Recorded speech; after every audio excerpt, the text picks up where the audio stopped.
Hey guys, tonight we're taking a slow, creaky step back in time, to a place where the nights are long, the air is bone-deep cold and central heating doesn't exist. You're in a medieval village now, and spoiler alert, you probably won't survive this. Winter is coming, and it's not some poetic metaphor. It's real, it's ruthless, and it's here to gnaw at your fingers, your toes, and your will to live. So before you get comfortable, take a moment to like the video and subscribe, but only if you genuinely enjoy what I do here. And while you're at it, drop your city and the time you're watching this in the comments. I want to know what kind of night you're having. Now, dim the lights, maybe turn on a fan for that soft background hum, and let's ease into tonight's journey together. You step outside your timber-framed cottage and pull your wool cloak tighter around your shoulders. The sun's dropped below the horizon, and a mean little wind cuts through the thatch-roofed village like a thief with a blade. Every puddle has turned to jagged glass. The mud is rock. Smoke limps from chimneys, trailing into a colourless sky. Your breath fogs instantly, hanging in the air like a ghost reluctant to move on. It's mid-December in a nameless village somewhere in northern Europe. Probably England or France, maybe even the Holy Roman Empire. Doesn't matter. Wherever you are, it's freezing. The birds are gone, the trees are skeletal, the fields lie brittle under frost.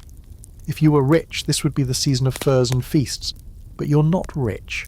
You're a peasant, and you live from season to season, hoping the next one doesn't kill you. The thing is, the winter wants you dead, and it's not even trying to be subtle about it. By this point in the year, most of your stores are already running low. You've salted meat, dried beans, and maybe, if you're lucky, a few turnips stashed in the root cellar. You might have some. Cheese, mouldy but edible. The real concern now is keeping the fire going through the night, because when it dies, it's like inviting the cold to take up residence in your ribs. You glance up at your cottage, your home, if you can call it that. It's a squat structure of wood, mud, and stubborn optimism. The roof is thatch, badly in need of patching. The walls are a quilt of timber and daub, which is a polite way of saying sticks smeared with mud and manure. The windows are just tiny slits, sometimes covered with oiled cloth or thin animal bladder to keep out the wind. But nothing keeps out all of it. The place is draftier than a barn with stage fright. Inside, there's a hearth that you and your family practically worship, because it's the only thing standing between you and the icy embrace of death. Smoke curls out from it, sometimes lazily, sometimes with a vengeful twist, depending on the mood of the chimney, which doesn't always feel like doing its job. When it clogs, which it does a lot, the whole place fills with smoke, and your eyes water like you've just been caught peeling onions with guilt. You might be thinking, well, at least there's firewood. Cute. You've been out in the woods all autumn hauling in everything that even vaguely resembled a stick. But you had to be careful. The Lord owns most of the forest. Technically, every branch, log and deadfall belongs to him. Taking wood without permission? That's poaching. Penalties range from fines to whippings to, yes, you guessed it, death. Because apparently dying of cold isn't dramatic enough, so you take what you can. Twigs, bark, dried animal dung, peat if you're near a bog. If you've got something a little more combustible like birch or oak, you ration it like gold. Each log is worth more than most of your possessions, because without them your house isn't a shelter. It's a tomb with a nice view of the snow. And the snow, it's not pretty, it's not soft. It falls wet and hard, then refreezes overnight, becoming a crusty, ankle-twisting enemy. It seeps in through every crack, and when the wind howls, it finds you. Inside your home, under your clothes, in your very bones. That's not poetic, that's just biology. Your body is working triple time just to keep your fingers from dying. And if you think layering helps, remember, clothing isn't exactly off the rack. You've got a homespun wool tunic, maybe some breeches, and a cloak that's been mended so many times it probably qualifies as a quilt. Fun fact, the term winter comes from an old word meaning time of water. And yeah, that checks out. Water in the form of ice, water in the form of sleet, water creeping through your boots because they're more holes than leather now. But here's something weird. Historians are still debating whether winters were really that much colder back then, or if it's just our modern climate bias kicking in.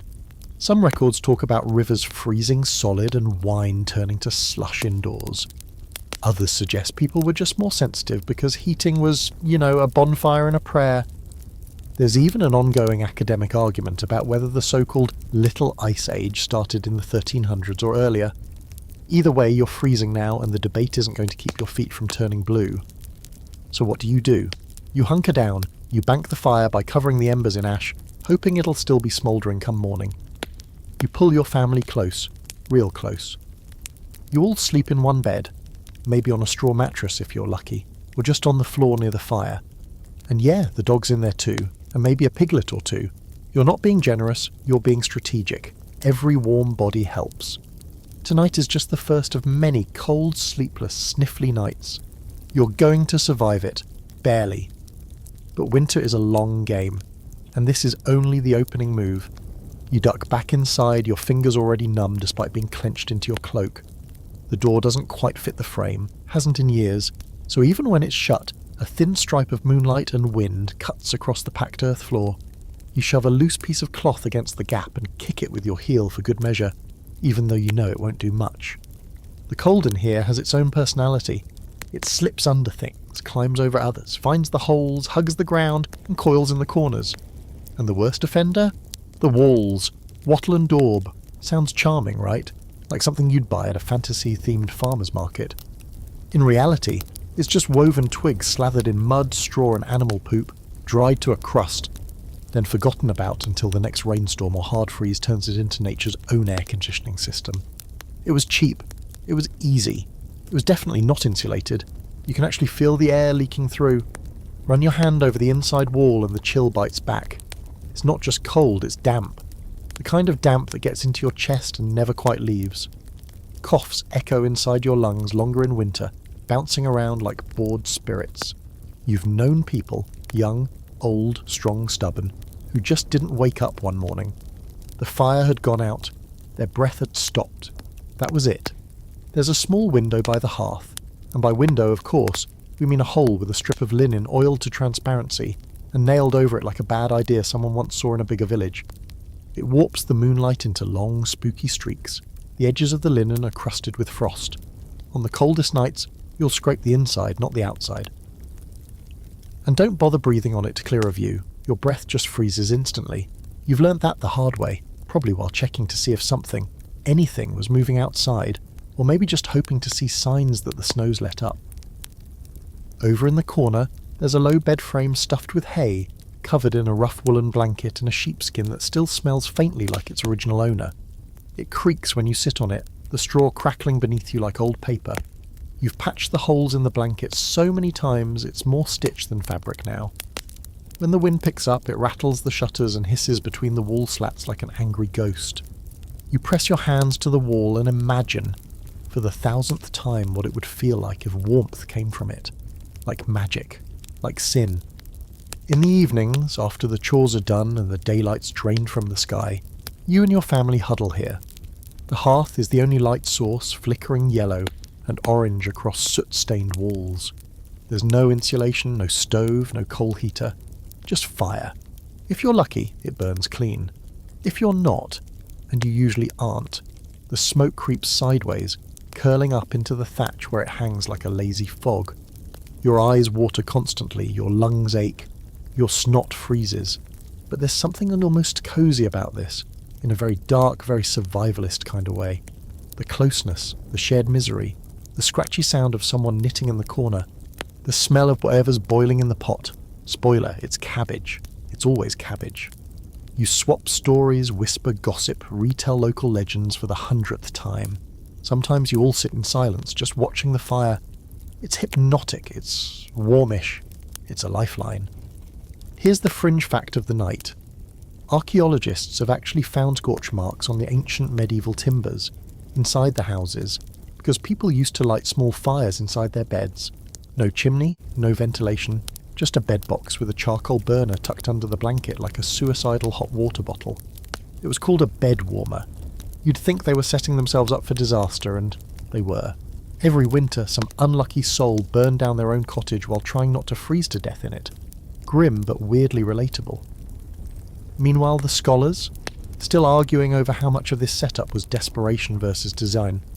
Some believe that these cottages were built this poorly on purpose, under the idea that too much insulation would trap moisture and lead to rot. Others argue they just didn't have the means or the knowledge to do better. Could they have improved things with moss insulation? Probably. Did they?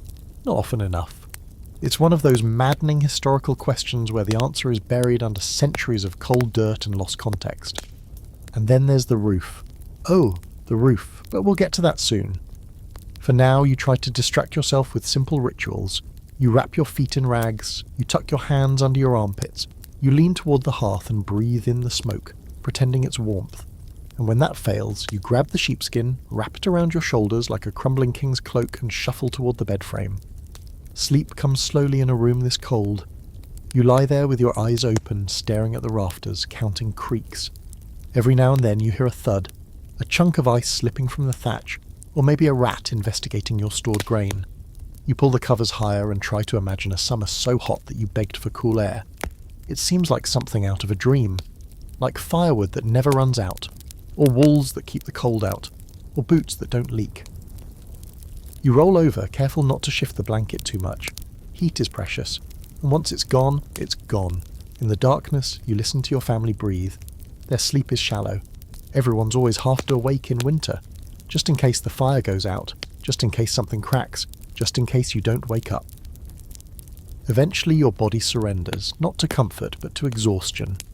The wind howls, the fire flickers, and you fade into sleep with the cold pressed against your back like an unwanted lover. You wake with a start, not because of any noise, but because your nose feels like it's been dipped in ice water. You blink into the dark, and for a moment you think you've gone blind. But no, there's moonlight slanting in through the warped window covering, casting silvery shadows across the packed dirt floor. Your breath clouds before your face, thicker, now than it was when you fell asleep. That means the fire's almost out, or maybe it's already dead. You sit up slowly, careful not to pull the blankets away from the rest of the heap that is your family. Limbs tangled, bodies pressed like clothes in a drawer. You're all cocooned together in one lumpy bed. Your younger sibling is snoring, your father mutters something under his breath, and your mother's foot, ice cold, is wedged firmly between your knees. You grit your teeth and leave it there. Everyone's trying to steal warmth from everyone else, and there's no room for negotiation. Above you the thatched roof looms, barely visible. In the daytime you can see the gaps, small holes where the straw's thinning or missing entirely. At night, you feel the cold as it drifts down through those invisible cracks, descending like mist from the heavens. Thatched roofs were never meant to be perfect. They were meant to be cheap and sort of functional. Mostly they were good at shedding rain, as long as they were thick enough and kept patched. But nobody patches roofs in winter. That's a job for spring, when the ice is gone and you can climb a ladder without turning into a medieval icicle. Still, you remember the last big rain, sometime back in October, when you woke to dripping directly on your forehead. A mouse had made a nest in the thatch and chewed a little tunnel all the way through. Water came pouring down like divine punishment, soaking your blanket and your patience. You had stuffed a wad of rags up there and hoped for the best. It's still there, holding on like a desperate bandage. Thatch isn't just straw, it's a whole micro-ecosystem. Mice, spiders, fleas, birds, all kinds of guests take up residence in that warm, decaying mess above your head. You've seen birds fly in and vanish into the roof like it's Narnia. On windy nights, the entire thing hisses and rustles, like a living thing scratching to get out. And when the snow gets heavy, you pray. You pray that the weight doesn't collapse the roof or send a soggy cascade of half-rotten straw down into your bed. It's happened before, not to you, but to the widow Gilda 3 cottages over. One night it was roof, the next it was sky, just like that. And fun fact, thatched roofs weren't just vulnerable to rain, they were also excellent kindling. A single ember popping too high from the hearth, and whoosh, the whole thing could go up in flames like a dry sponge. In some towns, regulations were eventually passed requiring chimneys instead of open hearths, but good luck enforcing those among the poor. Chimneys were for the gentry. You've got a hole in the roof and a bucket of hope. There's still some glow from the hearth. Not fire exactly, but embers, red and pulsing like the last heartbeat of a dying god. You shuffle over to it, blanket still wrapped around your shoulders like a sad cape, and you blow gently on the coals. A puff of ash rises, making your eyes sting. You add a twig. Nothing. Another. Then finally, the tiniest flicker of flame, the kind that feels like it's flirting with you. You feed it slowly, straw, dried moss, a sliver of bark, until the flame licks upward and casts dancing shadows on the walls. It's not warm, not yet, but it's alive. That's enough. Your breath still ghosts in the air, but at least now there's a focal point, something to gather around. You sit cross-legged and stretch your hands toward the flickering light, flexing your fingers slowly. They crack and ache, the cold having stiffened your joints overnight. In the corner, the family dog, some mutt with wiry hair and eternal fleas, shuffles toward the heat, circles once, then collapses like a soggy pillow. You consider curling up next to him, and probably will once your toes start complaining again. There's something oddly peaceful about these early hours before the rest of the house stirs. The silence is thick, except for the occasional pop from the fire, or a low grunt from the bed pile. Outside, the world is dead quiet. No carts, no bells, just wind and snow, maybe the distant cry of a fox or owl. In the dead of winter, the world shrinks down to the size of your home. The idea of travelling anywhere, especially on foot, feels like madness. Now here's the quirky bit. Some villagers used to believe that if your roof collected too much frost, it meant the household inside was cursed with cold-hearted people. No warmth inside, no warmth outside. Total nonsense, obviously, but you can bet people whispered about it. Auntie so-and-so hasn't had frost melt off her roof in days. Must be a witch. That kind of logic was deadly in the wrong crowd. As the fire grows, the smell of last night's stew still lingers. Onions, root vegetables, and something vaguely meaty. That, plus the permanent scent of smoke, wet wool, and humanity. It's a funk that you stop noticing after a while, like the noise of a mill or the sting of calluses. You just adapt. There's no bath coming to wash it away, no crisp linen sheet to fall into. This is your life, your bed, your roof, and it's barely holding together. There's another creak above you, probably the wind, or probably just the roof shifting, but your eyes flick upward anyway. Always watching, always wondering. Could it cave in tonight? Could it let in something worse than snow? Outside, the frost glows faintly in the pre-dawn light. The world is whitewashed, still, and utterly merciless. You hear your father stirring in the bed, coughing hard into the crook of his arm, that deep, wet sound you've heard all winter, maybe longer. Your mother murmurs something low, half asleep. Soon the day will start. Chores, wood collection, tending to what few animals haven't frozen to death. But right now, it's just you, the fire, and the slow groaning protest of a roof made of straw keeping the night barely at bay. You know what's worse than waking up in a freezing medieval cottage? Waking up in a freezing medieval cottage with nothing left to burn. That's your current dilemma. The small fire you coaxed into life with such gentle ceremony is already fading again, like it's too tired to deal with this winter nonsense. It needs more fuel. The problem? Fuel doesn't grow on trees, not ones you're allowed to touch anyway. You pull on your stiff boots, if you can call them that, more like stiffened sacks of leather that vaguely resemble footwear. The soles are cracked, the stitching is fraying, and there's a suspicious smell that suggests something once died inside one. But they're all you've got, and the frostbite nipping at your toes isn't exactly giving you a choice. You wrap your woolen cloak tighter around your shoulders, pull your hood low, and brace yourself for the morning hunt. Not for food, those days are long past. For firewood, stepping outside is like walking into a slap. The wind hits your face with icy disdain of a disgruntled landlord. The ground crunches beneath your boots, ice and old snow, pocked with hoof prints and the frozen smears of things you'd rather not identify. The sky is a dull, heavy grey, like wet wool stretched across the heavens. You can't see the sun, but you know it's somewhere up there, probably judging you. Most of the obvious wood sources were picked clean in late autumn. That's when the whole village turned into a desperate army of scavengers, combing the edges of the Lord's forest for anything that looked vaguely flammable. Fallen branches, dried pine cones, even brambles. If it burned, it was fair game. Or, well, unfair game, technically. The forest isn't yours. It belongs to the manor, and taking wood from it without permission is illegal. Not just frowned upon, punishable. You remember old Bert, bent nearly double with age, who lost an ear for sneaking out after dusk with a bundle of sticks under his cloak. You told yourself it wouldn't happen to you. You've become very good at lying to yourself. Today you stick closer to the edges of the common fields, scouring ditches and fence lines for dead twigs and wind-fallen limbs. It's slim pickings.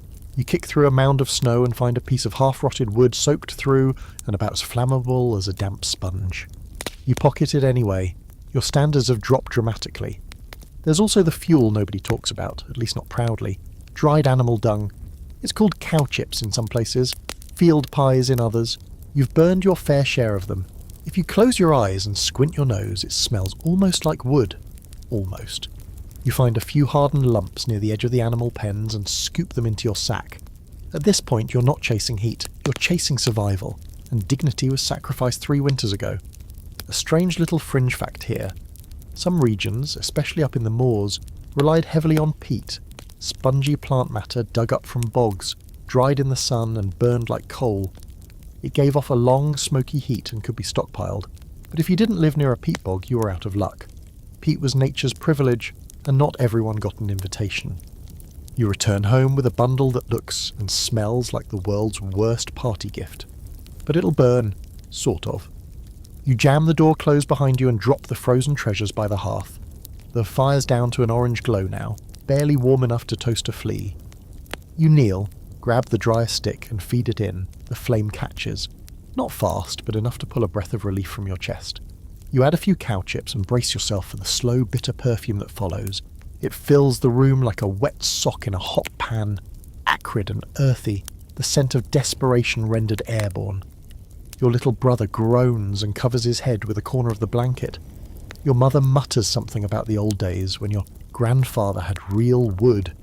You all pretend not to notice the smell anymore. Now, the scholars still debate whether the scarcity of firewood was constant or seasonal. Some say it varied wildly from village to village, depending on how tightly the local lord controlled the forests. Others argue that peasant families always had some kind of fuel stash, even if it was just old fencing, broken tools, or splinters from that one stool nobody liked anyway. There are stories, maybe half exaggerated, maybe not, about families burning entire sections of their own homes to stay alive. Doors, bed frames, cartwheels. When the frost crept too far into the bones, sentiment didn't stand a chance. You glance at your own furniture. Not much there. A lopsided stool, a crude table, and the ball. The bed is sacred. The rest, questionable. You've seen the dog eyeing the stool like it might collapse on its own if you just sneezed at it. Give it another week of deep freeze and you might turn it into kindling without a second thought. Outside, the wind howls through the cracks in the walls, sneaking under the door like a thief with icy fingers. The fire snaps and pops, and for a brief moment, the room almost feels tolerable. You settle near the hearth, pull the blanket up to your chin, and try to warm your toes by sheer willpower. Your father starts coughing again. He wraps his cloak tighter and motions toward the sack. "Any more?" he asks, already knowing the answer. You shake your head. He grunts, not angry, just resigned. That's how everyone sounds in winter. Resigned. Like you're waiting in a long line for spring and no one's sure if the booth will ever open. The fire cracks louder now, licking at a soggy pine cone that's releasing a burst of sap with a weird little whistle. You lean closer, let the warmth sink into your cheeks, and allow yourself 5 minutes of peace. That's about how long it lasts before someone mentions needing to go back out later. Or wood. Always more wood. Because if the fire dies completely, so do you.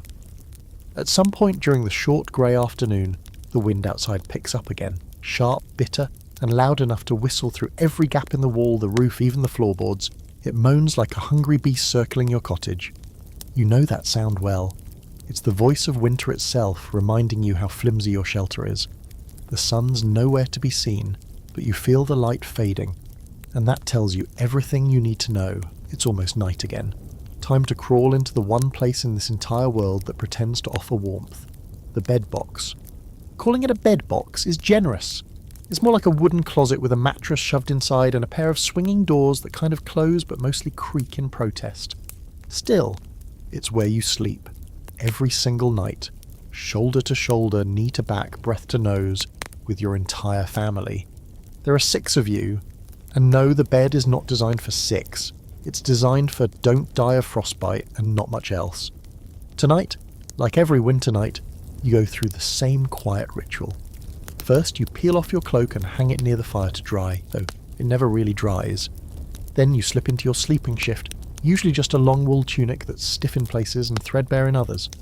Socks stay on if you have them. If you're lucky, the rags you wrapped your feet in this morning haven't frozen solid.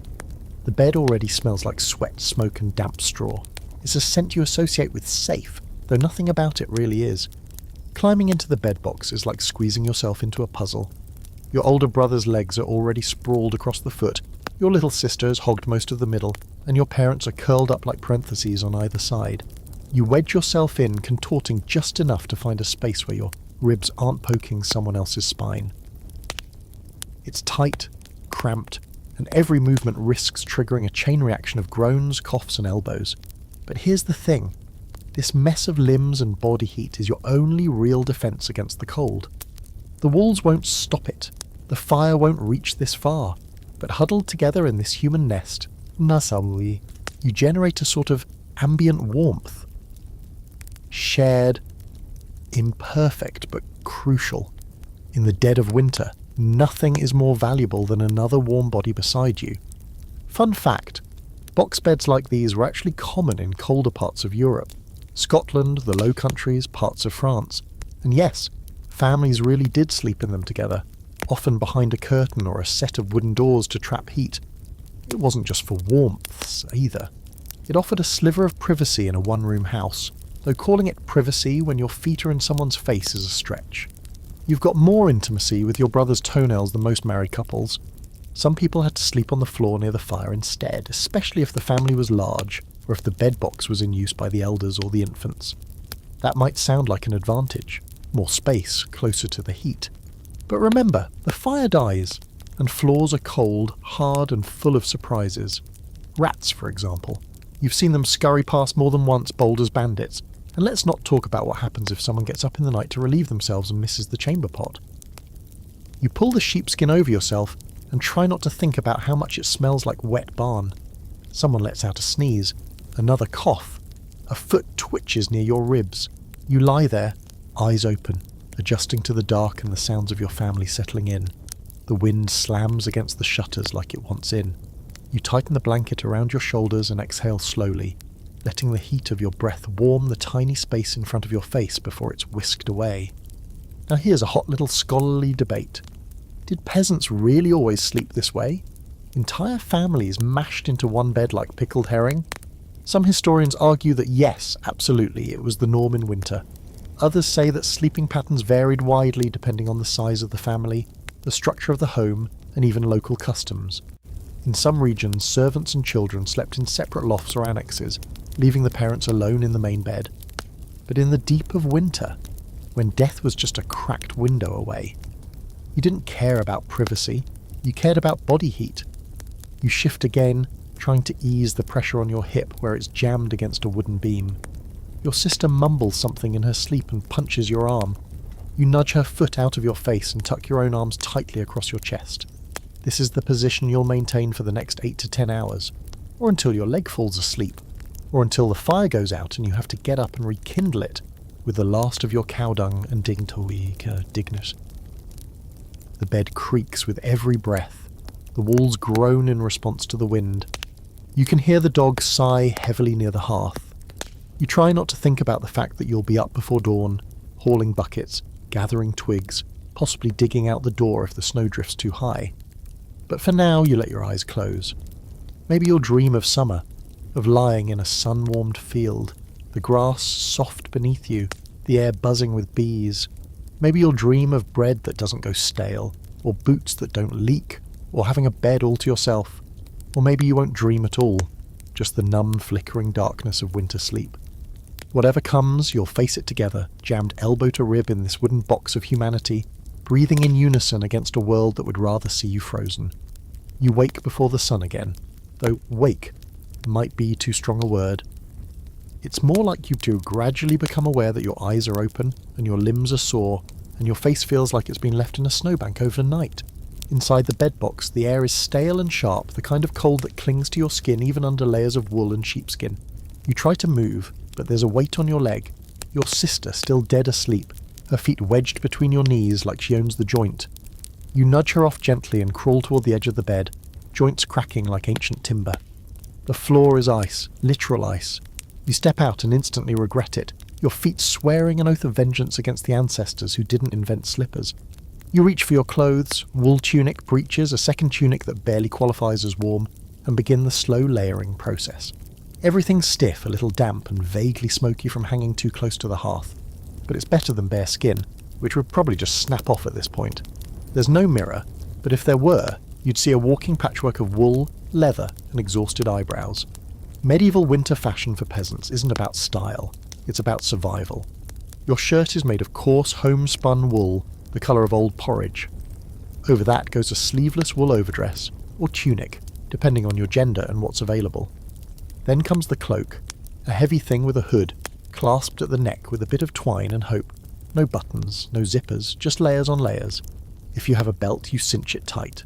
If not, you just pretend it's fashionably oversized. And let's talk about underthings, or the lack thereof. Linen, the fabric of underclothes and luxury, is rare and expensive. You might own a single shift, or you might have to go without. Socks, maybe. Wool foot wraps, more likely. Strips of cloth you wind around your feet and hope they stay in place longer than an hour. Gloves? Ha! More like mittens if you're lucky, and even then they're fingerless. You get used to your fingertips going numb. Eventually. The fringe bit of clothing you're weirdly grateful for? Sheepskin. Not tanned, not processed. Just the actual pelt of a sheep, thrown over your shoulders or sewn into a crude vest. It smells like, well, a sheep, but it keeps the wind off your spine and traps the body heat that would otherwise leak out through your thin, resentful wool. There's also a weird fringe trend that has been debated among historians. People in colder regions sometimes wore moss or hay stuffed into their clothes for extra insulation. Not elegant, not hygienic, but if you were trudging through snowdrifts and all you had was a single tunic and no working feeling in your toes, you might start considering a handful of dry straw down your pants. Practicality over pride always. Back by the hearth, your mother's already up, blowing on the embers, her face wrapped in a cloth to keep the morning chill from cutting into her cheeks. She's wearing the same shapeless layers she's worn all week, with the addition of a wool kerchief tied tight over her hair. She doesn't look at you, just nods like, "Yes, we're doing this again." She stirs the stew pot, the same one from yesterday and the day before. Perpetual stew, a medieval classic. You keep the pot going, add scraps when you have them, water when it's low, bones if you're lucky. It never really ends, just simmers and mutates like some broth-based religion. You hunch near the fire with your bowl and inhale the steam. It smells earthy and vaguely sour, like roots, old cabbage, maybe a trace of salted pork from last week's miracle. You eat fast, not because you're hungry, though you are, but because the bowl warms your hands and fogs up your nose, and for 5 glorious minutes, you feel almost human. You glance around the room. Everyone's in their layers now, moving like bundled shadows. The dog is licking its paw in front of the fire, smug in its ability to grow its own fur coat. Your father wraps a length of coarse linen around his head like a makeshift scarf and mutters something about chopping kindling. Your brother's pulling his boots on with the same grimace he uses for dental pain and church. Here's a strange historical detail. Some peasants actually slept in their day clothes, every layer they owned, just to avoid putting them on in the morning. Made sense. Why change into something cold when you could suffer less? But if your clothes got wet during the day, through snow, rain or misfortune, you had to peel them off or risk freezing overnight. And putting them back on in the morning? Imagine climbing into a bucket of slush and asking it to hug you. That's what it felt like. The scholars argue about whether layering wool was as effective as modern clothing tech. Probably not. But wool's weird. It keeps insulating even when wet. It smells like wet goat, sure, but it works, so you pile it on, move around constantly, and hope your body heat doesn't escape faster than you can generate it. You finish your meal and rub your hands over the fire again. Outside, the light is a little stronger, casting pale rays through the frosted cloth over the window. The wind hasn't let up. You can hear it pulling at the corners of the cottage like it's trying to peel the place open. You check the door frame, still holding, for now. Your mother hands you a scarf, more of a rag really, and you tie it over your mouth and nose. The air outside is sharp enough to steal your breath, and you've learnt the hard way that bare skin in the wind is an invitation to regret. You grab your basket and your hatchet and head for the door. You pause before opening it, staring at the bundled figures around the hearth. Everyone has the same expression, tired, braced, hollow-eyed, but determined. Winter doesn't get easier. You just get better at faking strength. You pull the door open and step out into the white. The cold hits you like a sack of stones soaked in sleet. You squint into the wind, eyes instantly tearing up, though the tears freeze at the corners before they can fall. Your scarf helps a little, but not enough. It's like trying to fend off a bear with a polite suggestion. The snow is knee-deep in places now, with patches of crusted ice that breaks suddenly underfoot, turning every step into a gamble. The sky is iron grey, thick with clouds that promise more punishment before the day is out. But you're not here for the view. You're here for food. You make your way to the communal cooking shed, really just a lean-to with stone walls and a sagging roof. Inside, the air is almost tolerable, at least compared to the outside. This is where the stew lives. The stew. Perpetual, sacred, almost mystical in its longevity. You lift the heavy wooden lid of the pot that hangs above a low flame and are immediately greeted by the unmistakable scent of survival. Onions, turnip, a bit of barley, and something that might have once been meat. It's hard to tell. Everything's been boiled into soft anonymity. This stew has been going for days, maybe weeks, no one's quite sure anymore. It's topped up regularly with whatever can be found, boiled bones, old cabbage, even bread crusts if someone's feeling fancy. Every villager contributes to it when they can, which means it's a blend of generosity and desperation, stirred into something vaguely nourishing. You ladle some into a wooden bowl and breathe it in. It's not delicious, but it's hot, and hot is enough.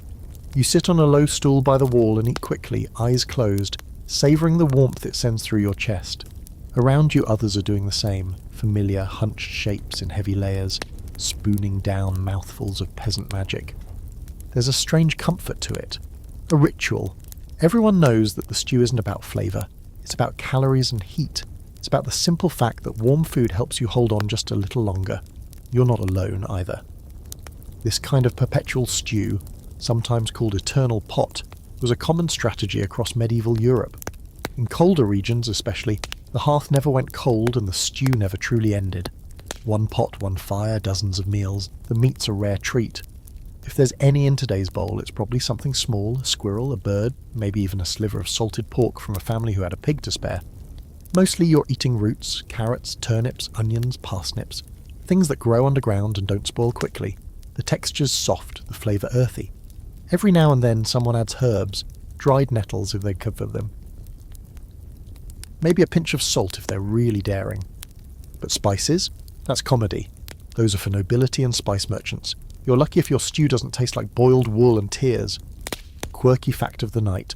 Some villages had stew pots that literally never stopped, passed down from one generation to the next. A kind of edible inheritance. There are stories, half folklore, half truth, of pots kept going for decades, always warm, always fed. One French village reportedly had a stew that lasted centuries, with locals joking that some of the original meat was probably still in there. Gross, maybe, but comforting in a weird ancestral way. A shared broth of memory and survival. You scrape your bowl clean and wipe your mouth with the sleeve of your cloak. No one bothers with napkins. You nod to the others and step outside again, the wind slapping your skin like it missed you. The stew's warmth is already fading from your stomach, but you tuck the memory of it inside you like a secret. You'll need it tonight. Back at your cottage, the sun's already thinking about quitting for the day, and it's not even late afternoon. Winter robs you of time. It's always pushing you toward dusk, toward firelight, toward another long stretch of darkness. But before night falls, there's one more task, checking the supplies. You duck into the little root cellar near your home, a pit dug into the ground and covered with planks, straw and a wooden hatch that creaks like an old man's knees. Inside it's even colder than outside, but at least the wind can't reach you. Your breath fogs instantly as you check your stores. A few shriveled carrots, some turnips with sprouting tops, a handful of onions and half a wheel of cheese that smells like betrayal. There's a bundle of dried herbs hanging from the ceiling, and in the corner, a cloth-wrapped bundle of precious dried beans. You nod, half pleased. It's not a feast, but it's enough. For now. You haul the vegetables up into the house and toss a few into the pot by the fire. Let it simmer all night. Let it do what it's meant to do. Be there, constant and humble, waiting to warm you again tomorrow. The pot hisses and bubbles, the scent of onion and garlic curling into the air like a lullaby. It'll taste better by morning, you tell yourself. It always does. The longer it cooks, the more everything softens. The more the flavours marry, the more you believe the lie that this stew is good, that it's fine, that you're fine. And here's where the scholars can't quite agree. Was stew the primary winter food for most peasants, or was it just one of many survival meals? Some argue that porridge played just as central a role, especially in regions with reliable grain stores. Others think stew was king, especially in forested areas, where wild greens, roots and small game were common additions. What everyone agrees on, though, is that hot food meant hope. As long as the pot bubbled, life could continue. You crouch near the hearth again, watching the fire dance beneath the pot. Your hands hover above the flames, your face tingling from the change in temperature. Behind you, your family settles in, one by one, drawing closer to the fire. The stew gurgles softly, a slow, steady heartbeat that reminds you, this night will be cold, but not empty. You know that warm, sleepy feeling you get when you've just had a hot meal and the fire's burning low, and for one luxurious second you think, maybe tonight won't be so bad? Yeah, that's cute, but that's not how winter works. Because just as you're settling into that brief moment of comfort, something rustles behind the wall. Not a big rustle, just a little one, like claws on wood. Then another, then a soft patter, followed by a squeak. And you remember, with a soul-deep sigh, that you are not the only one who's trying to survive winter in this cottage, not by a long shot. Welcome to the medieval peasants' winter roommates. Mice, lice, and every creeping thing that decided your cottage looked better than freezing to death outside. They're not guests, they live here. You're the guest, you just pay rent in soup steam and body heat. You peer at the wall where the sound came from, but of course there's nothing to see. That's the beauty of mice. They're fast, discreet, and always slightly out of sight. You know they're behind the wattle and daub. Probably a whole family of them curled up in a nest made of stolen wool, hay, and whatever bits of food they've scavenged from your kitchen floor. You used to try to trap them, but you've made a quiet peace now. They don't bite. They don't scream, and in some strange way they're kind of comforting. Like, if the mice can survive this cold, maybe you can too. Lice, though, different story. Those guys are the worst. Nocturnal, relentless, and surprisingly democratic. Everyone gets lice. Nobles get them, priests get them, your entire family gets them, but peasants, you get the full buffet. Body lice, head lice, maybe even a flea or two if your dog's been generous. You try to keep them under control. Combs, ash, vinegar rinses. But in winter, with no chance of a real wash, you're fighting a war you can't win.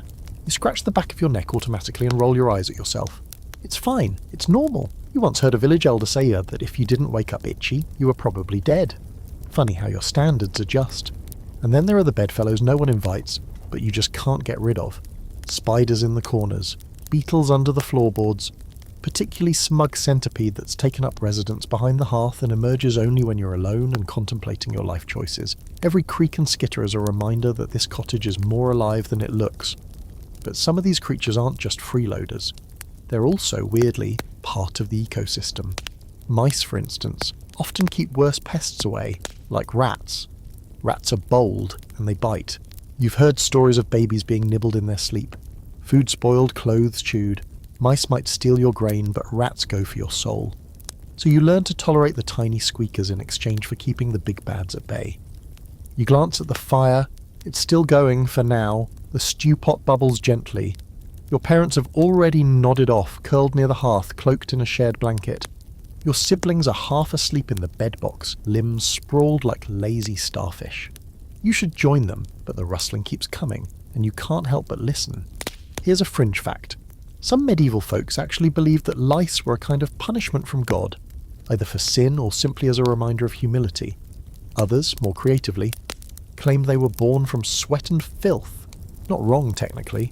Still, it led to some truly bizarre remedies, like pressing warm garlic between your shoulder pieces, or wearing a small pouch of fox hair under your tunic to confuse the fleas. You once tried the garlic thing. Your sister refused to sleep near you for 3 nights, probably worth it.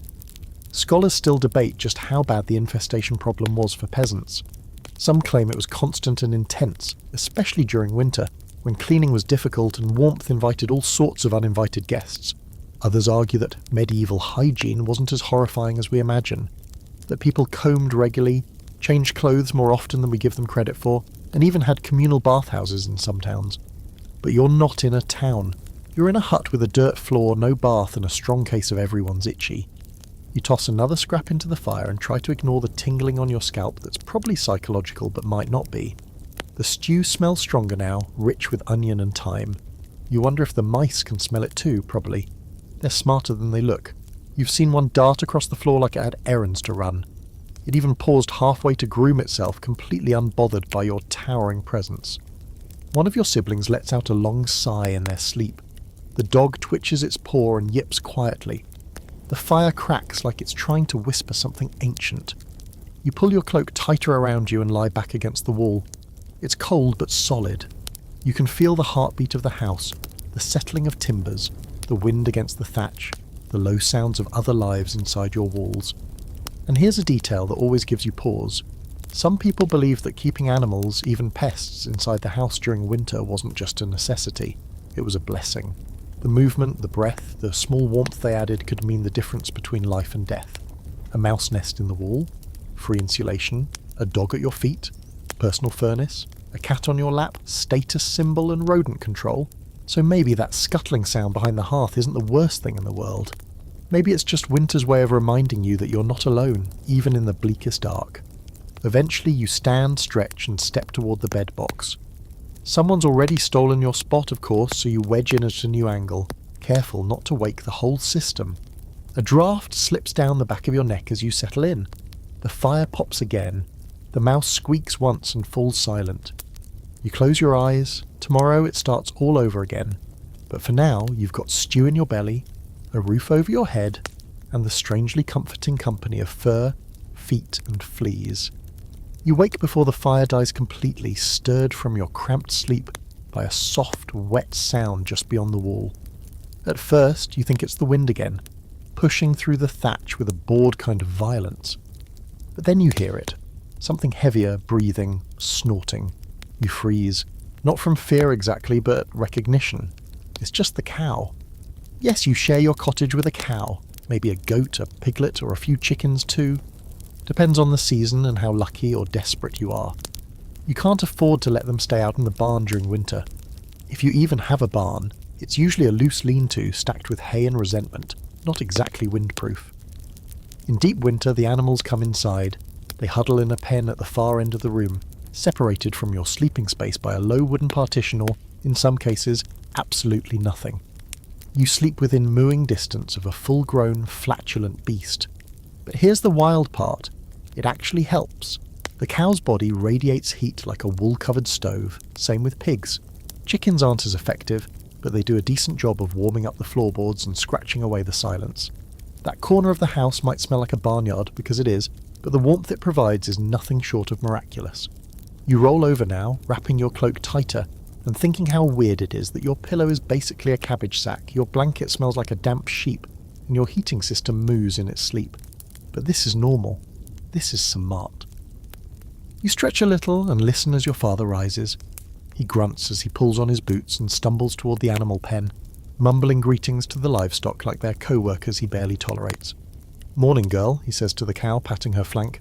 "Still breathing? That's good. Don't die on us today." She flicks her ears, unimpressed. He checks her water bucket, frozen solid. Of course, he sighs and hauls it toward the hearth to thaw. Fun fringe fact. In some medieval villages, it wasn't just peasants who did this. Even wealthier households would bring animals into the lower level of their homes in winter, especially in regions like the Alps or Scandinavia. In some cases, the living quarters were above the animals, letting heat rise naturally. Picture that, your bedroom over a giant bovine furnace. Charming, if a bit noisy. Your father kicks the pig awake gently. It grunts, blinks at him, then rolls over like it's not taking requests right now. The chickens are still roosting on a shelf by the door, their feathers fluffed into tight balls. You stare at them from the bedbox and wonder, not for the first time, if you'll end up eating one before the month is out. Not that there's much meat on them, but winter makes you rethink everything. Scholars still debate whether bringing animals inside was standard across all regions, or more of a survival tactic used during unusually cold periods. Some say it was an act of desperation. Others argue it was deliberate and clever, an early form of thermal regulation in buildings that lacked insulation. Either way, it blurs the line between home and barn in a way that modern minds would find horrifying. But you just call it winter. You finally roll out of bed, careful not to step on the dog who's taken up residence just outside the fire circle. He lifts his head lazily as you move past and licks his nose. Not exactly volunteering for guard duty. The air inside is sharp but not freezing. That's the magic of the livestock, breathing, snorting, farting central heating. You grab the small wooden shovel and head outside to fetch more frozen water from the well. The wind is relentless today, dragging ice crystals sideways through the air, painting everything with a shimmer of frost. Your cloak snaps behind you like a sail as you trudge through the drifted snow. The well is crusted with ice, the rope frozen stiff, the bucket clinking with thin layers of rime. It takes several sharp knocks and a lot of muttered curses to fill your bucket. Your fingers go numb instantly. You shuffle back inside, past the dog, past the chickens, past the pig, and set the bucket by the fire to thaw. The cow shifts and lets out a long, dramatic sigh. You kind of feel that. By mid-morning, the house smells like wet fur, smoke and onion broth. Your mother is already slicing vegetables into the stew, which has thickened into something halfway between soup and glue. It sticks to your ribs, she says. That's good, you'll need it for chores. But before you go, you crouch beside the cow, holding your palms out to the patch of warmth that wafts from her side. She smells like hay and manure, but she's alive, and right now, that's the only requirement. The dog curls beside her, tucking his nose into her flank like a child burrowing into a parent's lap. The pig snoring now, little grunts and wheezes that echo through the rafters. You lean against the cow's side just for a second and close your eyes. Here's a quirky truth. In some regions, people even talk to their animals during winter. Not just commands, but full conversations. It wasn't just out of boredom. There was a deep belief in the sacredness of animals, their loyalty, their closeness to God or nature or something in between. In some households, animals were part of blessings, rituals, even confessions. It's not hard to imagine. In a world this bleak, a warm, blinking, breathing creature feels like a miracle, especially one that doesn't judge your patchy socks or stew obsession. You sit a moment longer until your father yells that the fire's dying again and it's your turn to find more fuel. You groan, push yourself up and head back toward the door, brushing past the cow's nose as you go. She gives you a half-lidded blink, like, yeah, me too, and then she's already back to chewing whatever hay survived the frost. Out you go again, into the wind, into the grey, into another day of scrounging, chopping and freezing. But this time you carry a little bubble of warmth with you. Not from a hearth, not from a blanket, but from the memory of standing beside something alive, something breathing, something warm. In winter, that's everything. The wind outside has a rhythm now, a steady pulsing breath that hammers the walls like some invisible smith is shaping the sky. It's not just cold anymore, it's loud. It howls through the slats in the shutters, scrapes against the thatch and screeches down the chimney when it's feeling dramatic. You try to ignore it, but it presses on your ears like guilt. The sun hasn't come up all the way, but the darkness never really left. In winter, daylight doesn't arrive, it just flickers in like a dying candle and then scuttles away before supper. You're out gathering sticks again, bent double, nose dripping, breath curling into the air like you're exhaling ghosts. You've learned to listen closely in this kind of cold, not just for cracking branches or falling snow, but for other things. Because as much as people talk about hunger and frostbite, it's the nights that really get to you. The fear, the stories, the things you can't see but definitely feel watching from the edge of the woods. Every village has its winter tales. You know them by heart because you've been hearing them since you were old enough to shiver. Stories whispered by your grandmother while she mended cloaks near the fire. Tales told in low voices on nights when the wind sounded like crying. This is when the old ghosts come out, she said. When the veil thins, when the beasts of winter come walking. You feel it now as you walk back toward the cottage, sack of twigs slung over your shoulder, eyes flicking toward the tree line. Nothing moves, but that's the point. It's too still. Even the birds are quiet. You grip the hatchet tighter. Back inside, the fire's barely breathing. You toss a few twigs in and blow gently until the flames lick up again, stretching long fingers across the soot-blackened stones. The room brightens just enough to chase the edges of darkness from the corners, but the stories cling to you like smoke. You can still hear your grandmother's voice, raspy and full of drama. She used to talk about the winter hag, a bent old creature with eyes like frostbite and fingers sharp enough to carve ice from your bones. She wanders the countryside in snowstorms, your grandmother warned, looking for houses where the fire has died. If she finds one cold and silent, she slips in and keeps it that way. You swore once you heard her outside, tapping at the shutters, dragging her nails along the doorframe. Your father laughed. Then he banked the fire higher. You sit near the hearth now and glance toward the tiny, crooked window. The wind flings powdery snow against it like a tantrum. You pull your cloak tighter and try to remember if you banked the fire properly last night. If she finds the hearth cold, she comes in. You poke the embers again, just to be sure. It's not just the hag. There's also the black dog, a spectral beast with glowing eyes that prowls the roads at night. You've never seen it, but once your uncle came back from a walk after dusk, shaking and pale, and he never took the same path again.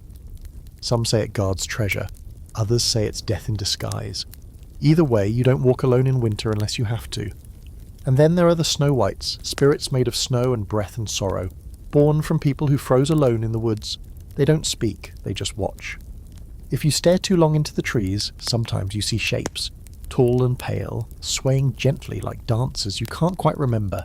You've seen something like that once, maybe twice, or maybe you dreamed it. It's hard to say. Winter blurs the edges of everything. Your mother doesn't like these stories, says they spook the children and keep them from sleeping. But your father insists they serve a purpose. Fear, he says, is just another kind of caution. You used to think he was being dramatic. Then you found rabbit tracks circling your front door without ever approaching it, and that night the fire refused to light. Quirky fact, many medieval households used charms to keep the winter spirits at bay. Herbs hung above the door, iron nails hammered into the frame, symbols carved into the beams. Some even kept bundles of twigs, birch, rowan or ash under the bed, believed to ward off the evil that came creeping in during the long nights. You've got a small carved charm hanging above your window shaped like a sun. You touch it now just to feel the worn grooves under your fingers. It doesn't keep out the cold, but it helps. And the scholars? Oh, they love to debate whether these stories were superstition, metaphor, or straight-up fear management. Some say they were moral lessons wrapped in frost and drama. Don't let the fire go out becomes a tale of death with a crooked back and icy breath. Others think it was just a way to keep kids indoors after dark. But here's the thing. When it's past midnight, the fire is dying and something creaks in the rafters. You're not thinking about metaphor. You're thinking about whether that noise is the wind or something older. A half-burnt stick from yesterday. You blow gently on the flickering spark, and after what feels like years, it catches. Flame. Small, fragile, but real. You sit back and exhale, relieved. Round one goes to you. Your sister is still asleep, her breathing thin but steady. Her fever has broken during the night, leaving her pale and soaked with sweat. Your mother wipes her brow with a damp rag, muttering soft thanks to saints you've never met. You catch her slipping a small token, a wooden cross carved from ash beneath the blanket, just in case. You know what she's thinking. You're thinking it too. Some people don't wake up after nights like that. It happens more than anyone talks about. A man falls asleep near the fire and doesn't rise. A baby goes quiet in the night and never stirs again.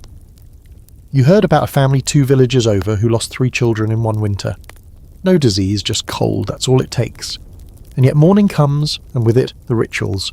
The fire is revived, the stew is reheated, the animals are stirred and fed. Life resumes, grim but determined. You drink your share of the broth, which tastes stronger today. Maybe someone slipped in the last bit of dried meat, or maybe you're just grateful to be awake. You stretch your limbs, wincing as blood flows back into places that had started to go numb. You step outside to relieve yourself in the pit, shivering the whole way. The snow is crunchy underfoot, and the sky is blank and grey, like parchment waiting for bad news. No birds, no sun, just stillness and breath. You don't linger, the toilet trench is as unforgiving as ever. Back inside, you sit by the hearth and thaw your hands. The dog rests beside you, steaming faintly from the warmth of the fire. He's snoring with purpose. You envy his ability to sleep through everything. Storms, howling winds, human death of suffering. Your little brother mumbles that he dreamed of spring again. Fields of grass, buzzing bees, sun on his face. It's a popular fantasy this time of year. Everyone's dreaming of spring, but not everyone makes it there. You give him a lopsided smile and say, "I dreamed of bread that doesn't smell like smoke." He laughs, then coughs. You look around the cottage and take stock. The walls are damp again, the frost creeping back in now that the fire's catching up. The window covering is stiff with ice, The stew pot is down to a quarter full, but your sister's alive, the fire is burning, you're breathing. Here's a fringe fact for you. Some medieval villagers believed that waking up after the fire went out meant you were protected by a guardian spirit. Others thought it was a sign you had unfinished business on Earth. Either way, surviving a fireless night was more than luck. It was a kind of weird badge of honour. You'd beat the odds, cheated the frost, stared down the void, and come back with all your toes intact, probably. And here's where the scholars bicker. Some argue that fire management was such a crucial part of daily life that entire families were trained to keep it alive at all times, passing down tricks like covering embers with ash to preserve heat overnight. Others think the high mortality in winter proves those methods didn't always work. In truth, it was a mix of skill, materials, and sheer stubbornness. Some nights you won, some nights you didn't. You start preparing the next meal, what's left of the root cellar offerings, a bit of stale grain, maybe some herbs. It's not much, but the trick is pretending it is. You hum a little while you stir just to keep your mind off how thin the broth looks. Your mother hands you a wooden spoon and a look that says she's proud of you. Or tired. Or both. The fire burns brighter now, the crackling louder. Light dances on the soot-stained walls and warms the backs of your hands. You hold them up and watch the pink creep back into your skin. You're thawing slowly like something buried too long in ice. It feels like coming back to life. Outside, the wind picks up again. You hear it whistle through the trees, pushing against the shutters with a half-hearted moan. But inside you've got stew, fire, and the sound of your sister's breathing. You made it to morning, and that's no small thing. Midday brings no sun, just a brighter kind of grey. You open the cottage door to find the world outside transformed yet again. Snow higher than your boots, ice clinging to the eaves like someone dragged the whole sky through a wash basin and forgot to wring it out. Everything's frozen. The bucket of water left near the threshold is a solid block. The woodpile is buried. The path to the barn, what little remains of it, has vanished entirely. You take one look and know the fields are locked. Winter has seized the land like a miser, clamping a fist over coins. Your father squints at the horizon, then grunts the way men do when they realise everything they need to survive is trapped under 2 feet of frost and wishful thinking. He leans on his axe and mutters, "Nothing grows in a grave." It's a cheery sort of metaphor, but it fits. The earth is dead. You feel it in your feet. Farming stops in winter, not just slows down, it ceases. There's no ploughing, no sowing, no weeding. What's done is done. And if you didn't store enough in autumn, well, that's a you problem. Right now, the fields that fed you are nothing but a pale wasteland, wind-scoured and silent. You glance out at them and feel like you're staring at the surface of the moon. You could walk to the middle and vanish, swallowed by a snowdrift or just the sheer emptiness of it. This morning your brother went to the grain shed with high hopes and came back shaking his head. Mice. Again. They've chewed through another sack, leaving behind neat little piles of husk and judgment. You had 6 sacks in autumn. Now you've got 4, and you're not even halfway through winter. Your mother cursed, your father went quiet, and you all stood there for a few moments, feeling that deep collective chill that has nothing to do with weather. Even the animals are starting to feel it. The cow's milk is drying up less each day, and the chickens have stopped laying. Your one remaining pig spends most of its time curled in the straw, groaning softly, probably dreaming of being someone else's problem. You know that look, you have it too. To keep the fire going, you're burning things that weren't supposed to be firewood. The last of the cart axle, a broken stool, your brother's wooden toy, the one shaped like a fox. He cried when it went in. You didn't stop him, the fire needed it more. Inside the cottage, the air smells like desperation. Or maybe that's just boiled turnip again. Your mother's working magic with what's left in the root cellar, turning thin vegetables into something that pretends to be a stew. You help, chopping carrots so rubbery they bend before they break. You toss them into the pot and don't say anything when your stomach growls. Everyone hears it, but no one comments. Hunger's a family affair. Here's a grim little fringe fact. During particularly hard winters, some peasants resorted to boiling tree bark into soup. Not because it tasted good, it didn't, but because it gave their stomachs something to do. There were also bread loaves made from ground acorns, dried peas, or even clay mixed with flour just to stretch it out. You remember someone in your village doing that last year?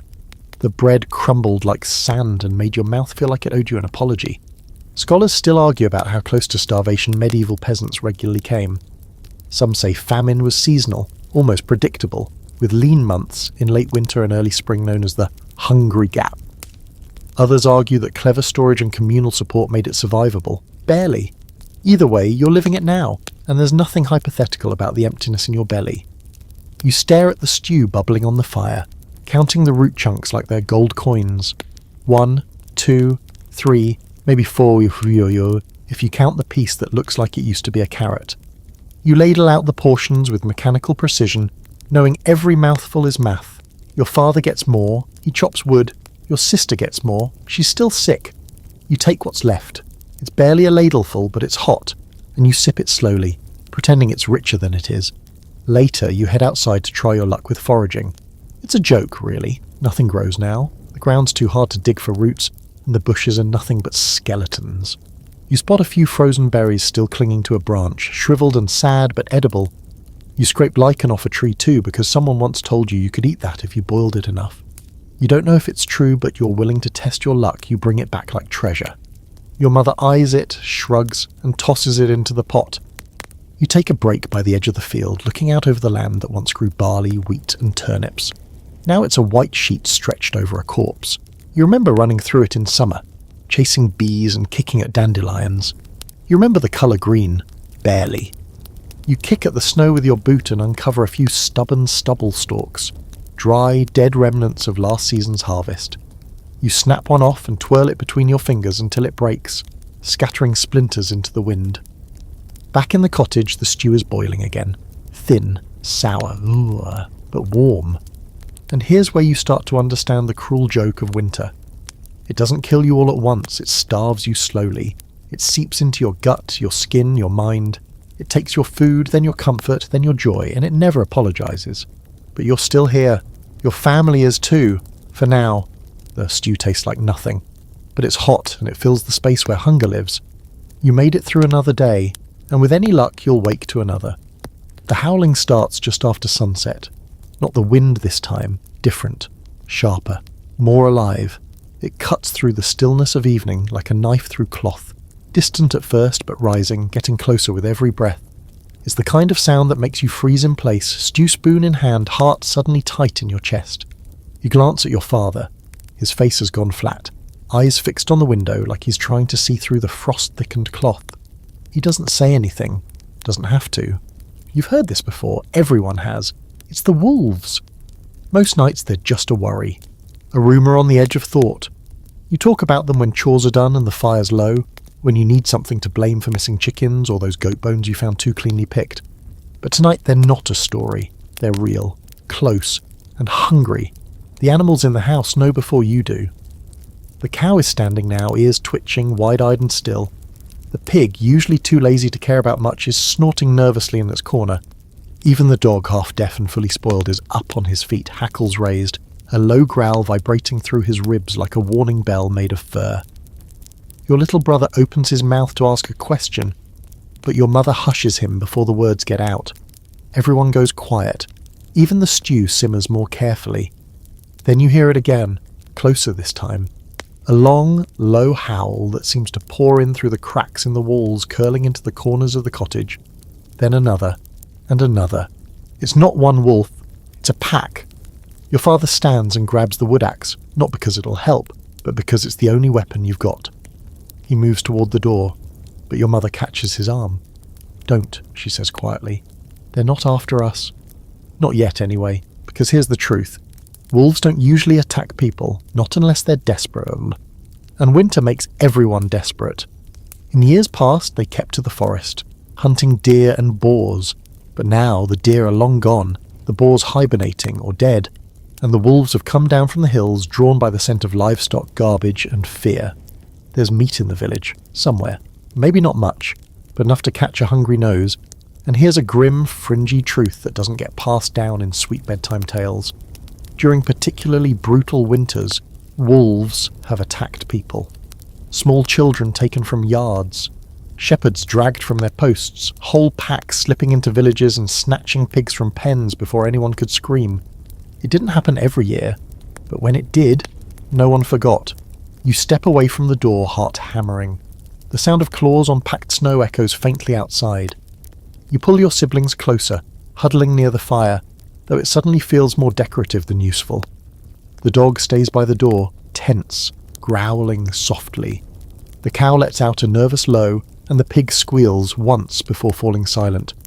And then, nothing. The howls stop. No movement. No sound, just silence. You all sit there waiting. Minutes pass, maybe longer. The silence grows heavy, like the wolves are holding their breath too. Finally, your father eases away from the door, muttering, "They're testing us." He tosses another log into the fire, and the sparks leap up like they're trying to escape. They're listening, smelling, deciding. You want to ask, deciding what? But you already know. Your mother pulls the blanket tighter around your sick sister, then stands and hangs a small bundle of herbs above the door. Not for the smell, for the charm. Wolves fear fire, yes, but people fear what drives them. Hunger, spirit things. In old stories, wolves are more than animals. They are messengers, warnings, punishments. They come when something's wrong. You wonder what's wrong now. Some villagers say wolves can smell sickness, that they gather near homes where death is already circling. Your eyes flick to your sister. She's sleeping soundly now, breathing slow and deep, but her skin still looks pale. Too pale. You push the thought away. You spend the night listening. The fire burns high, louder than usual, as if it knows it's your only barrier. No one speaks much. Your brother falls asleep on your shoulder, and your mother dozes off in her chair, head resting against the wall. The dog keeps watch, ears twitching, eyes never leaving the door. At some point in the night you hear a different sound, crunching snow, not footsteps, not hooves, padded, slow, deliberate, passing just beyond the cottage wall. You hold your breath. Your heart thumps so hard it feels like it might give you away, but the sound fades. No scratching, no growling, just fading footfalls. They've moved on. Here's where the historians get divided. Some argue that wolves in medieval Europe were greatly feared, hunted relentlessly and often exaggerated in folk tales. Others believe the fear was not exaggerated, that wolves were a genuine, terrifying threat, especially in isolated villages during harsh winters. Either way, the stories lived on for centuries. You've heard them all your life, and tonight they feel very, very real. By morning, there's no sign of them, just tracks, paw prints in the snow circling the livestock pen outside, disappearing into the woods beyond. The pig looks shaken. The cow won't stop shifting. The dog finally lies down with a heavy, exhausted sigh. You make sure the fire stays strong all day, and when dusk creeps back in, you double the wood on the hearth, light every candle, and hang another charm near the window. You survive the night, but the wolves, they're still out there, and winter isn't done yet. It starts with the stool, not the bad one. You burned that weeks ago. This one's your mother's, the squat little three-legged thing she sits on when peeling vegetables or shelling beans. Or more recently, staring into the fire and whispering about how many turnips are left. That stool. You find your father standing over it with an axe in hand, staring down like it personally offended him. You already know what he's thinking. You knew this moment was coming. The wood is gone. Everything that was meant to be firewood has long since turned to ash. The cart's been stripped down to its last usable plank. The gate's half gone. A corner of the fence now flaps open like a drunken door. Even the beam from the shed roof, that was a dramatic day, got chopped down and dragged inside after that snowstorm collapsed half the wall. And now it's furniture time. You say nothing as he lifts the axe and splits the stool clean in half. One piece for morning, one for night. It's not just about staying warm anymore, it's about staying. The fire is your anchor in this sea of white, and without it the cottage becomes a coffin. You gather the stool pieces in your arms, watching splinters trail behind you on the floor. Your mother looks up but doesn't say a word. Her expression is calm, distant, like she's watching someone else's life unfold. She just shifts her weight onto the floor and keeps peeling. Later, your brother asks if the bed frame is next. You tell him no. You lie. People talk about surviving winter like it's a test of endurance. But here's the ugly truth they don't say out loud. Sometimes survival means choosing what to destroy, what to sacrifice. And the deeper into winter you go, the more personal those choices become. Today, it's the stool. Tomorrow, could be the door, the family chest, that shelf your grandfather built. You start looking at everything in the house, not as furniture, but as calories, burnable units. You weigh each item in your head, how much heat it'll give, how long it'll last. You start mentally categorizing things as worth saving or worth burning. Your little brother's wooden toys, burned last week. The carved spoon set your aunt gave your mother before she died, probably next. It's not personal, it's combustion. You burn sentiment second, you burn nostalgia third, comfort goes before both. And here's a deeply unpleasant fringe fact. This was common, really common. When firewood ran out, peasants turned to whatever could burn. Furniture, tools, walls, even roofs. There are records of families removing entire roof beams just to get through the coldest nights, knowing full well they'd pay for it when spring rains arrived. But they did it anyway. Because the alternative was worse. Your father's eyes have that vacant look now. Not despair, just calculation. You see him scanning the room the way a starving man might scan a table. Not for food, but for pieces he can eat with his eyes. You follow his gaze and realise the shelf over the hearth might only last a few more days before it meets the axe. The fire burns high that evening, thanks to the stool, and everyone sits close, skin glowing with the kind of warmth that feels like a luxury. You almost forget it came at the cost of something that used to hold your dinner. You wrap a blanket around your shoulders and let the heat soak into your bones, pretending you're not counting sticks in your head like a nervous accountant. Your sister's still weak but improving. She sits upright now, pale but alert, cradling a bowl of broth like it's something sacred. When she looks at you and smiles, small, crooked, tired, you feel the smallest flicker of something you almost don't recognise. Relief. She's getting better, which means the fire was worth it. The stool was worth it. Maybe even the bed frame when the time comes. You're not alone in your dread. Every household in the village has its own rules, its own rituals. Some won't leave shoes near the door, afraid they'll draw in wandering spirits. Others won't say certain names after sunset. You know a woman who refuses to speak at all during the first hour after sundown. Claims it keeps the voices away. You've never heard the voices, but you've felt that silence. It's the kind that presses on your ribs, like you're being watched by something that remembers being human. Tonight, as you prepare for sleep, you check the fire 3 times, you rake the coals, bank them with care, and whisper an old rhyme your grandmother taught you. You're not sure what the words mean, they're in a tongue she barely remembered, but the rhythm is soothing, protective. You pull the covers up and listen to the wind circle the house like it's looking for a way in. The dog growls once, low and half asleep. You freeze, then silence. You shut your eyes and press your hand to the charm by your bed. Maybe the wind's just being dramatic.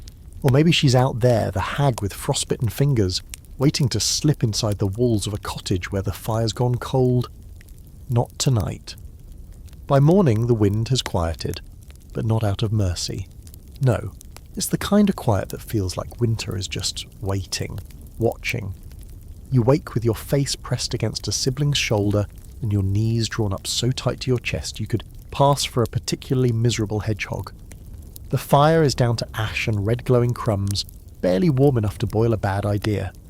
You sit up slowly, squinting against the dim light, and stretch until your joints protest like rusty hinges. Time to move. Again. Breakfast is predictable. Stew, or at least the thinned out broth of what used to be stew. You sip it slowly, savouring the heat more than the taste, and then it's back into your layers. Tunic, overdress, wool socks, if you're lucky, rags if you're not, cloak, scarf and gloves that are really just pieces of old fabric with holes cut for your thumbs. Your boots go on last and they're still damp from yesterday. Of course they are. Today you've been assigned one of the more critical yet strangely pleasant tasks of winter survival. A visit to the alewife.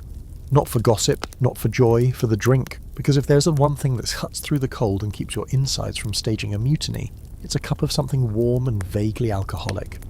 Ale is everywhere. It's safer than water, cheaper than wine, and just strong enough to take the edge off. You don't drink to get drunk, not usually, not in the daytime anyway. You drink because it helps you stay warm, or at least it tricks your brain into thinking you're warm, which honestly feels the same if you don't think too hard. The alewife lives 3 cottages down in a squat stone building, with a wide chimney and an ever-present haze of steam curling from under the eaves. Her name's Marla, and she has the look of someone who's stared winter in the face and dared it to blink. Her hands are permanently red from years of stirring barrels, and her breath always smells faintly of yeast and onions. You love her. Everyone does. She greets you with a grunt and a nod, already pulling a ladle from a steaming pot. The room smells amazing. Malty, nutty, with just a hint of something sharp that might be old apple or disappointment. She pours you a small wooden cup of warm ale and slides it across the counter. You wrap your hands around it like it's a newborn. You sip. It burns. Perfect. Ale isn't brewed strong, it's more like thick bread juice with ideas above its station. But it works. It warms your chest, settles your stomach, and gives you the faintest blush of optimism. Some days it's the only reason your fingers don't fall off. You take a few more sips, savouring the way the warmth spreads out in your belly like a soft, slow sunrise. Marla eyes you with the kind of expression only middle-aged women in charge of booze can pull off, equal parts stern and vaguely amused. "You look half frozen," she mutters, ladling another cup for the next poor soul who stumbles in. You nod, raise your cup in salute, and finish it in 2 gulps. Here's a weird fact: in medieval times, everyone drank ale. Children, adults, monks, nuns. There was small ale, which was very weak, barely alcoholic, and strong ale, which was reserved for more festive or desperate situations.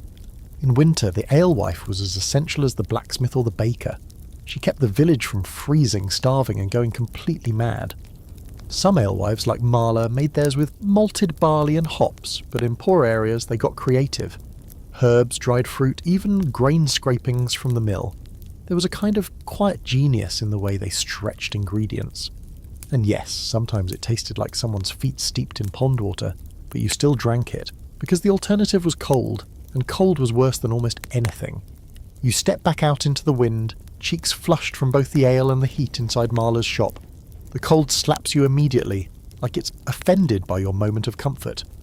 But your core is warm now, and that makes all the difference. You head home slowly, stopping once to stomp the snow off your boots and adjust the rag around your neck. The sky's still grey, the trees are brittle and bare, but for a minute you feel like you can handle it. Back at the cottage, your family's gathered near the hearth, mumbling through the morning tasks. Someone's chopping root vegetables, someone else is patching a hole in a sock with a needle that bends more than its stitches. The dog is licking the inside of a bowl like it's being paid to. You add a few sticks to the fire and sit, letting the embers paint your skin with warmth. And here's something historians still argue about. Just how drunk were peasants, really? Some say it was constant, day-long buzzes to fend off cold and boredom. Others argue that most ale was so weak it barely counted, more like tea with dreams of rebellion. Still, we know that ale was a staple. It provided calories, hydration, and just enough emotional buffer to survive the average medieval Tuesday. You sip from your refilled cup, now lukewarm but still comforting. The warmth has reached your fingertips again. Your toes, wrapped in rags and prayers, are less angry than usual. You stretch your legs toward the fire and sigh. Outside, the wind growls again, dragging its claws across the shutters. You ignore it. You've got layers, you've got stew, and you've got ale. For now, that's enough. The night is coming, but you're ready, or at least you're slightly tipsy. The fire crackles a little louder tonight, a rare sign of overachievement in this tiny war you're always waging against cold. Someone must have scored a few pieces of decent wood, probably your father, who came back earlier muttering something about almost losing a toe, and never trusting frozen fences again. Still, you're grateful. That extra heat will matter, because your sister's been coughing for 2 days now, and it's starting to sound bad. She's curled up on the straw pallet near the hearth, wrapped in every blanket the family could spare, her face pale and flushed all at once, somehow both frozen and burning. You sit nearby, keeping an eye on her, holding a cup of warm broth you'll probably end up giving to her anyway. No one says it, but you're all thinking the same thing: please not this winter. Because if you get sick in the middle of the cold season, your odds start looking bleak. There's no doctor in the village, just an old woman named Hilda who claims to know things, about herbs, about healing, about what the spirits say. Your mother sent for her this morning. She came hobbling in around midday, dragging a bundle of roots and leaves that smelled like damp soil and mistrust. Hilda knelt beside your sister, muttered some things under her breath, then brewed a foul-smelling concoction in a cracked ceramic cup. It looked like mud, smelled like boiled socks, and tasted, according to your brave little brother, like if sadness had a flavour. But your sister drank it anyway, blinking back tears. Hilda nodded once as if that settled it, and then told your parents to keep the fire high, the blankets thick, and the fear low. "She'll come through," she said, "or she won't." "Thanks, Hilda." You lean closer to the hearth, feeling the heat pulse against your skin. Your sister stirs and lets out a ragged cough that sounds like it came from the bottom of a well. You glance toward the others. Your mother pretends not to hear, focused on stirring the stew. Your father sharpens a knife that doesn't need sharpening. Everyone's pretending everything's fine. It's not. This is the part of winter that wears you down. Not just the cold in your fingers or the ice in your boots, but the helplessness. You can't fight wind. You can't bribe frost. And when someone gets sick, there's no hospital, no medicine. No warm waiting room with magazines and a grumpy clerk. There's only what you have on hand, and what you believe. Hilda left behind a pouch of dried elderflower and yarrow root. Your mother's already made tea with them twice. The tea helps a little, maybe. Or maybe it's just warm water and hope. Either way, you make another batch and offer it to your sister, who sips it with shaking hands and whispers, "It tastes like broomsticks." You smile and smooth her hair, pretending you don't notice how hot her forehead is. Here's a strange fringe remedy you remember Hilda mentioning. Stuffing warm onions in someone's socks. Sounds ridiculous, smells worse, but apparently it draws out the fever. She also swears by garlic poultices for chest infections, mashed into a paste smeared on a cloth and strapped directly to the skin. You've done it once before. It made your cousin smell like a roast, but he survived. And what do the scholars say? They argue, of course. Some believe that peasant medicine, rooted in herbalism and oral tradition, was far more effective than it gets credit for, especially compared to the official medical treatments of the time, which involved things like bloodletting, leeches, or wrapping a toad in linen and wearing it round your neck. Others think most cures were guesswork at best and dangerous nonsense at worst. But here's the thing. In winter, you don't have time for debate. You go with what might help. You go with anything. The cottage smells now like wood smoke. Onions, damp wool, and something bitter and sharp from the herbs boiling near the fire. Your sister's breath is raspy but steady. That's a win. The dog sleeps at her feet, and even he seems quieter than usual, like he knows this is not the time for licking the floor or barking at shadows. You sit through the afternoon, feeding the fire with whatever's left in the woodpile and watching the light change outside. Snow falls again, slow and steady, blanketing the village in silence. Every now and then, a distant rooster crows, confused, probably. Roosters have no idea what's going on in winter. None of us do. Your brother plays quietly with a piece of carved wood, dragging it through the ashes like it's a boat in grey water. Your parents speak in low voices, arguing about whether to send someone for more herbs or wait and see. You just keep watching your sister's chest rise and fall, slow and steady, and try not to count the gaps between breaths.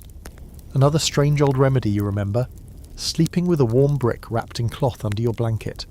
It was supposed to keep your blood from going thick with the cold. You wonder if you could heat one on the hearth now. You'd have to dig it out of the floor, but it might help. You make a mental note. The stew is bubbling again, thinner than yesterday, but hot. Your mother ladles some into the bowls and passes them around. You take yours and sip it, trying not to think about how many more meals the pot can provide before it's just flavoured water. Tomorrow someone will need to beg, trade or steal more vegetables. Maybe you. You're fast at least, and desperate.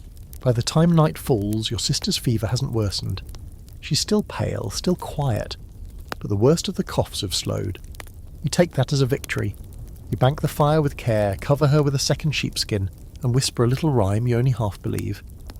Then you crawl into bed, limbs aching, heart heavier than usual.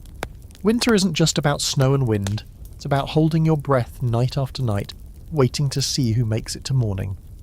Night again, and the cold creeps in like a gossip, slipping through every crack and corner of the cottage, whispering unkind things to your bones. You wake with a full bladder, of course, and the grim knowledge that your body has betrayed you at the worst possible time. It's pitch dark, and the fire's gone to glowing embers. You try to ignore the urge, willing your bladder to hold out just until morning, but it won't. It never does.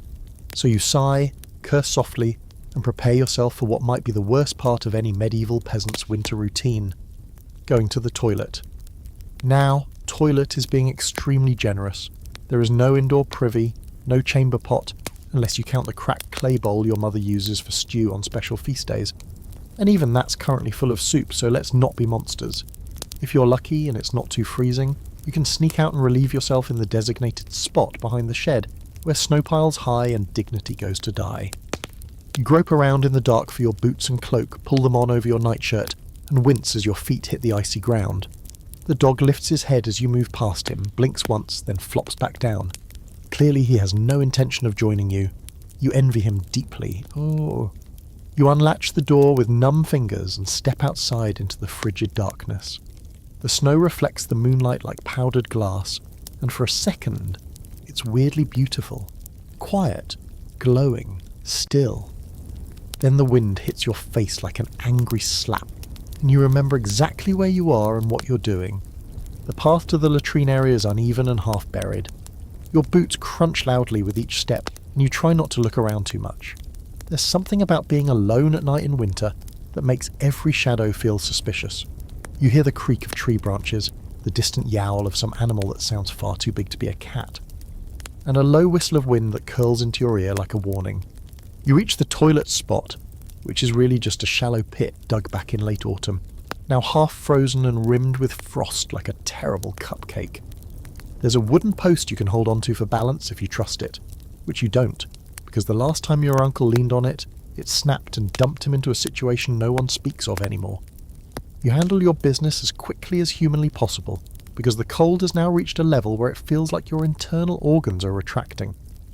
Every second is agony, and you swear if one more gust of wind hits your bare thighs, you're just going to give up and let nature claim you. Job done, you bolt back toward the house, heart pounding from the cold and from that unshakable sense that something might be watching. Is it? Probably not, but maybe. Who knows? It's winter. Reality is a loose concept. Inside, the warmth, such as it is, greets you like a friend with bad breath. You shut the door, latch it with shaky hands, and stamp the snow off your boots. The dog sighs again, annoyed by the noise. You toss your cloak off and crawl back into the bed, curling up in the exact shape of a regret. It takes a while to fall asleep after that. Your skin is cold, your feet ache, and your bladder still feels a bit insulted. You try to focus on the sounds of the room, the slow breathing of your siblings, the occasional pop from the hearth, the soft shifting of the cow in the corner pen. It helps. Eventually you drift off. And here's where it gets weird. Some wealthier homes did have chamber pots or guard robes, those medieval toilets built into the wall that emptied outside. Fancy, sure, but most peasants, they just went outside, day or night, summer or winter. That pit behind the house, that was it. No seats, no shelter, no consideration for frostbite. You just learned to move fast, develop excellent night vision, and hope you didn't step in anything regrettable. Here's a fun fringe fact you didn't need, but can't stop thinking about. In some especially cold regions, people would use stones. Yes, stones. Heated by the fire and wrapped in cloth. Not just for warming their beds, but for peeing on. A literal hot stone toilet.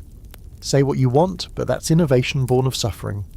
Scholars still argue about how often peasants actually relieve themselves indoors. There's some evidence that people use chamber pots in very cold winters, especially the elderly or the sick. Others say most peasants didn't have anything even close to that luxury and just made do with the outdoors, no matter the season. What they all agree on is this: hygiene in medieval winter? Not great. And speaking of hygiene, you're probably wondering, did people ever clean themselves after a midnight dash to the frost pit? Look, they tried. Snow, leaves, straw, moss. You work with what you've got. Sometimes it's clean enough. Sometimes it's just better than nothing. And honestly, that sums up most things in winter. The next morning you wake to the smell of wood smoke and boiled onion. Your sister is still breathing steadily, which sends a quiet wave of relief through the cottage. Your brother is already at the hearth stirring the stew, and your mother's hands are red from scrubbing yesterday's rags in near-frozen water. You sit up slowly, trying to shake the cold from your joints. Your cloak is still damp from the nighttime expedition, and your boots are stiff. You mutter something about needing a better system. Your father nods absently and says, "We'll dig a second pit come spring." You both know that's a lie. Spring is a fantasy right now. The only reality is more stew, more snow, and more midnight walks of shame to the toilet trench. Still, you made it through the night. Again, it's a small win. But in winter, small wins are everything. Morning breaks in the most reluctant way possible. More of a slow bruising of the sky than a sunrise. You blink awake, your eyelashes crusted with frost and your lips cracked. The inside of your nose so dry it hurts just to breathe. For a second, you're not entirely sure if you're alive. The chill has settled in deep, curling around your spine like a persistent question. Are you still here? You sit up slowly, stiff and groggy, and listen for the familiar signs of morning. The fire is out. Of course it is. Your father's already up, crouched near the hearth, poking at the ashes with a stick like he's trying to wake a very stubborn ghost. You can tell from the tilt of his head that it's not going well. Dead, he mutters, eyes still fixed on the cold grey remnants. You've seen this look before. It's not panic exactly, just deep, tired irritation at the universe. The thing about fires in winter is that they're more than warmth. They're hope, light, the illusion of control. When you wake up and find the fire has gone out completely, it's like the world has taken a tiny victory against you. You can relight it, sure, but the house won't be warm again for hours. The cold has crept into everything, your clothes, your shoes, even the soup pot, which now has a thin crust of ice across the top. You rub your arms and stagger toward the hearth to help. Your fingers are clumsy, fumbling with the kindling as your breath fogs the air in quick little clouds. Your father adds dried moss, straw. Here's a debate among historians. Were peasants actually this desperate in winter, or are we romanticising their suffering? Some argue that with proper planning, harvesting peat, collecting deadfall, bartering for coal, many families got by. Others point to chronic shortages, brutal weather patterns, and real famine records that suggest people burned whatever they could just to see the next day. The truth, as usual, is somewhere in the mess. Maybe some families were prepared, but others? They made it through by torching everything that wasn't nailed down, and eventually some things that were. You reach for the ladle and stir the stew. It's more water than food now, but at least it's hot. The dog watches with one eye open, clearly calculating whether the wooden spoon you're holding might be his new chew toy. You give him a scratch behind the ears and toss him a bit of bread crust. He eats it like it's a banquet. That night, your father pulls down the old spinning wheel from the attic. It hasn't worked in years. Your mother used to say she'd fix it when spring came. No one mentions that now. You watch as he lays it across the chopping block, lines up the axe, and splits it clean. The fire crackles like it's laughing. You lie down with your cloak wrapped tight, staring at the ceiling and listening to the sound of wood burning that once belonged to your grandmother. The room glows orange, warm and familiar. The smell of smoke is thick but comforting. It smells like survival. It smells like home. You close your eyes. The bed frame creaks beneath you. You try not to wonder what it'll sound like when it breaks apart beneath the axe. There's a point in winter when the cold stops feeling like weather and starts feeling like a personality. It creeps into your home like a grumpy relative who overstays their welcome, sullen and always slightly damp. It stops surprising you. You stop flinching when you step into your boots and your toes go numb in seconds. You stop reacting when your breath fogs in the air like you're talking to ghosts. And that's the danger. The cold wants you to get used to it. Which is probably why people start turning to the less visible forms of warmth. Faith, superstition, magic. The lines between them get blurry when your fingers are purple and the stew tastes like sadness. Tonight, the wind's picking up again. Not quite howling, but definitely muttering. You glance up from the hearth to see your mother standing near the door, her hands moving in slow, deliberate patterns. She's tracing a sun symbol with chalk on the beam above the lintel, murmuring words under her breath. You've seen her do this before, but only in the darkest part of winter. It's a quiet thing, almost secret, and she never explains it. But you know the symbol. A wheel, simple and old with 4 spokes. A solar sign meant to call back the sun, or at least convince it to stop sulking behind the clouds and come do its job. Your father doesn't stop her. He doesn't participate either. He just pokes the fire and mutters about dry moss. You know he believes, though, in his own way. They all do. Every home in the village has its rituals. Yours just happen to involve herbs above the door, and patterns scratched into the wood when the cold gets too bold. Tonight, your mother adds a sprig of dried rosemary to the beam and lights a stub of candle, not from the hearth, but from a flint spark. New flame, she says softly. Old light. You sit quietly and watch the wax melt down the side, pooling on the shelf where the last of the dried apples used to sit. It smells like beeswax and smoke and hope. Religious observances blur into folk magic this time of year. The parish priest gives sermons about trusting in God's plan, but even he hangs a braid of garlic over the door in winter and keeps a candle lit during snowstorms, just in case. Your neighbour swears by St. Bridget's crosses, woven from rushes and hung over the fireplace. Another family paints white chalk stars on the floor near the bed, and Hilda, the village healer, has about 7 talismans around her neck, and at least 3 hidden under her cloak. You counted once. One fringe tradition you've always found strange but oddly comforting: candle magic. Not magic in the spellbook sense, but symbolic. Lighting a candle and speaking a wish aloud as the flame flares. It's not about believing the candle can change your fate. It's about reminding yourself you have a fate to believe in. You tried it once, last winter, when your goat went missing. You wished for its return. The goat came back the next morning, smelling like it had spent the night drinking with witches. Coincidence? Maybe, but the candle stub still sits in the corner.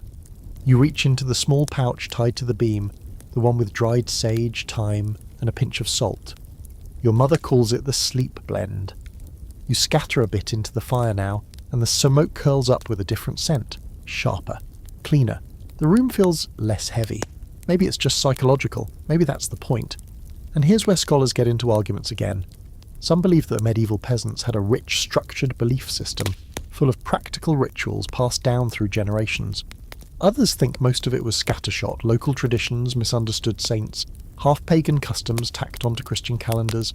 The truth probably lies somewhere in the hearth smoke, a blend of desperation, memory, and whatever you could get your hands on. Tonight, you and your siblings help your mother create a little altar near the hearth. Not an elaborate one, just a few simple things: the candle, a coin, a bit of bread, and a twig with the green moss still clinging to it. Symbols of warmth, wealth, food, and spring. You don't expect miracles, but it helps. It feels like doing something. The candle flickers wildly as the wind howls again, louder now. Your brother clutches the dog, who looks deeply unimpressed by this turn of events. You stare into the flame and speak your own wish softly, careful not to let anyone hear. Not because it's secret, but because you're afraid saying it aloud might jinx it.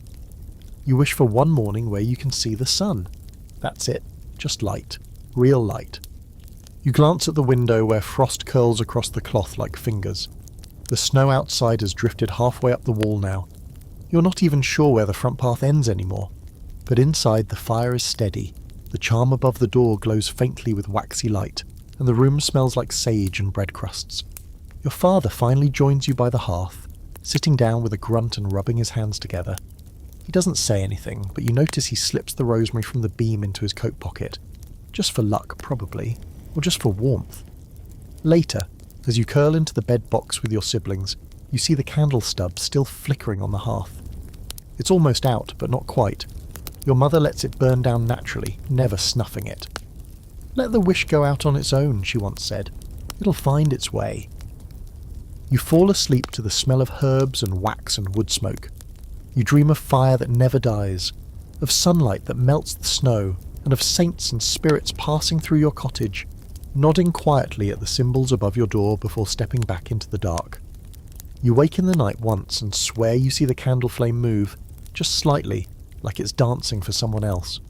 And you don't feel quite as cold. You've never quite trusted the dark hours between midnight and dawn. They're slippery, more dream than time.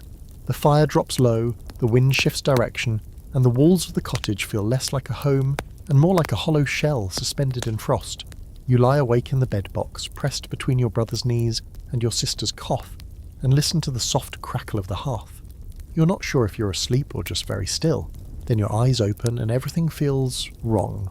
Not in a scary way, not like the wolves are back, just wrong in the way that a room feels after someone has stepped in and left without touching anything.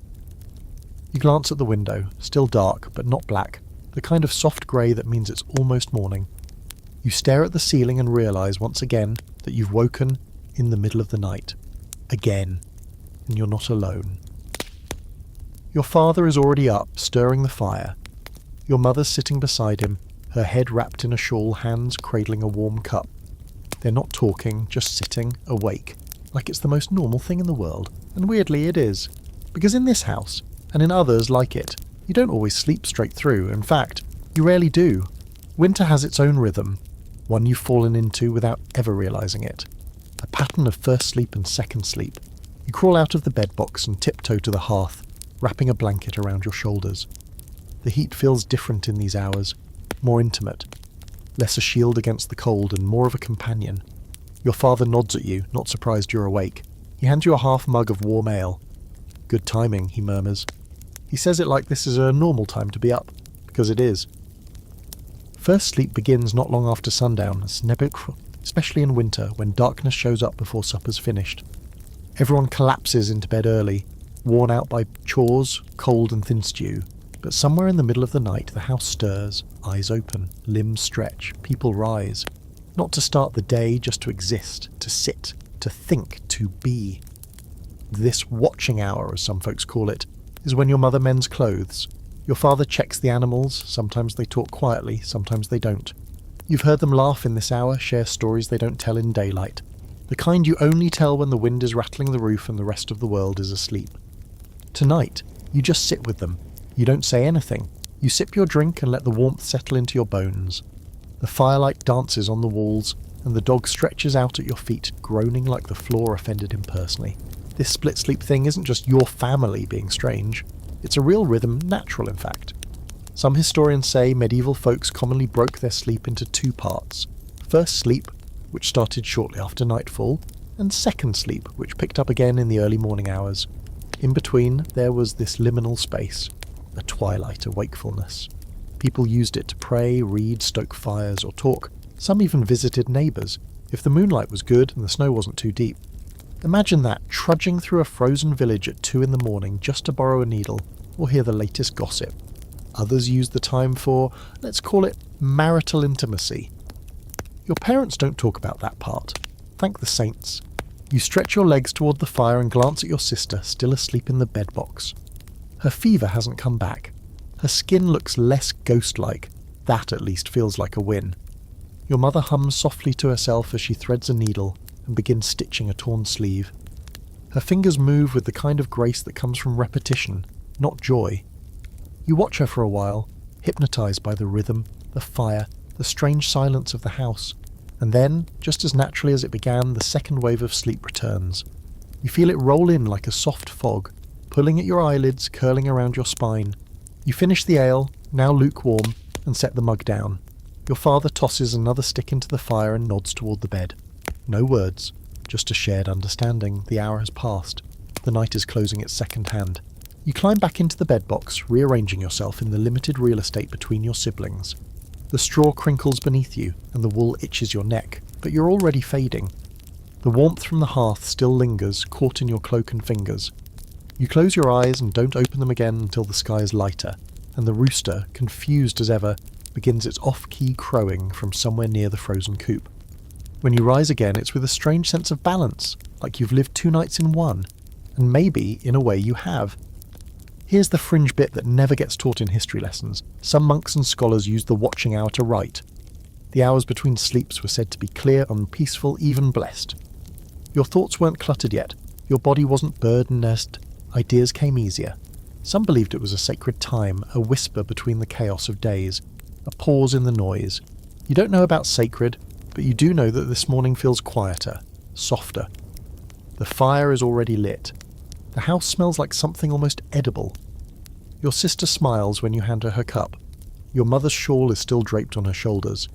You nod at your father and he nods back. There's still cold, still snow, still hunger. But there was also a moment, somewhere between sleeps, where the world didn't feel like it was trying to kill you. And sometimes that's enough to get through the next day. The stew is bubbling again, and you're starting to hate it. You try not to. It's done so much for you, warmed your stomach, kept your insides moving, given your fingers something to hold. But now, just the smell of it, onion, root veg, maybe a hint of last week's pigeon bone, makes your stomach curl in protest. You stare into your bowl and imagine a different life. One with meat that isn't grey, with bread that doesn't need to be soaked in broth just to chew, with flavour. You glance at your brother, who's poking at his spoon like he's performing surgery on something unpleasant. "How's yours?" you ask. He shrugs. "Hot," he says. "It's the best anyone can say." Later, you lean over the hearth, sloshing a bit of stew into the coals by accident. It hisses and steams. The scent that comes off it isn't terrible, but it's familiar in the worst way. It clings to your skin, your cloak, even your dreams. There's no escape, and in that moment, as the firelight flickers off the iron pot and the room fills with another blast of wood smoke and boiled root, you think, I miss having taste buds, but the stew is just the beginning. The real betrayal comes later, when you try to chew a crust of old bread and feel a sharp jolt in your jaw. You pause, chew again, There it is, a sudden blinding throb from the back of your mouth. You prod it with your tongue, gently at first, then with mounting horror. Yep, that molar is angry. And now you have something new to add to the growing list of medieval winter miseries. Toothache. You don't scream, but you do make a noise that sounds a lot like someone quietly being punched in the face. Your mother looks up, instantly alert. "Tooth?" she asks. You nod grimly, still prodding the offending spot. She sighs, sets down her needlework, and starts rummaging through her basket of herbal wonders/disappointments. Let's talk about medieval dental care. Ready? There isn't any.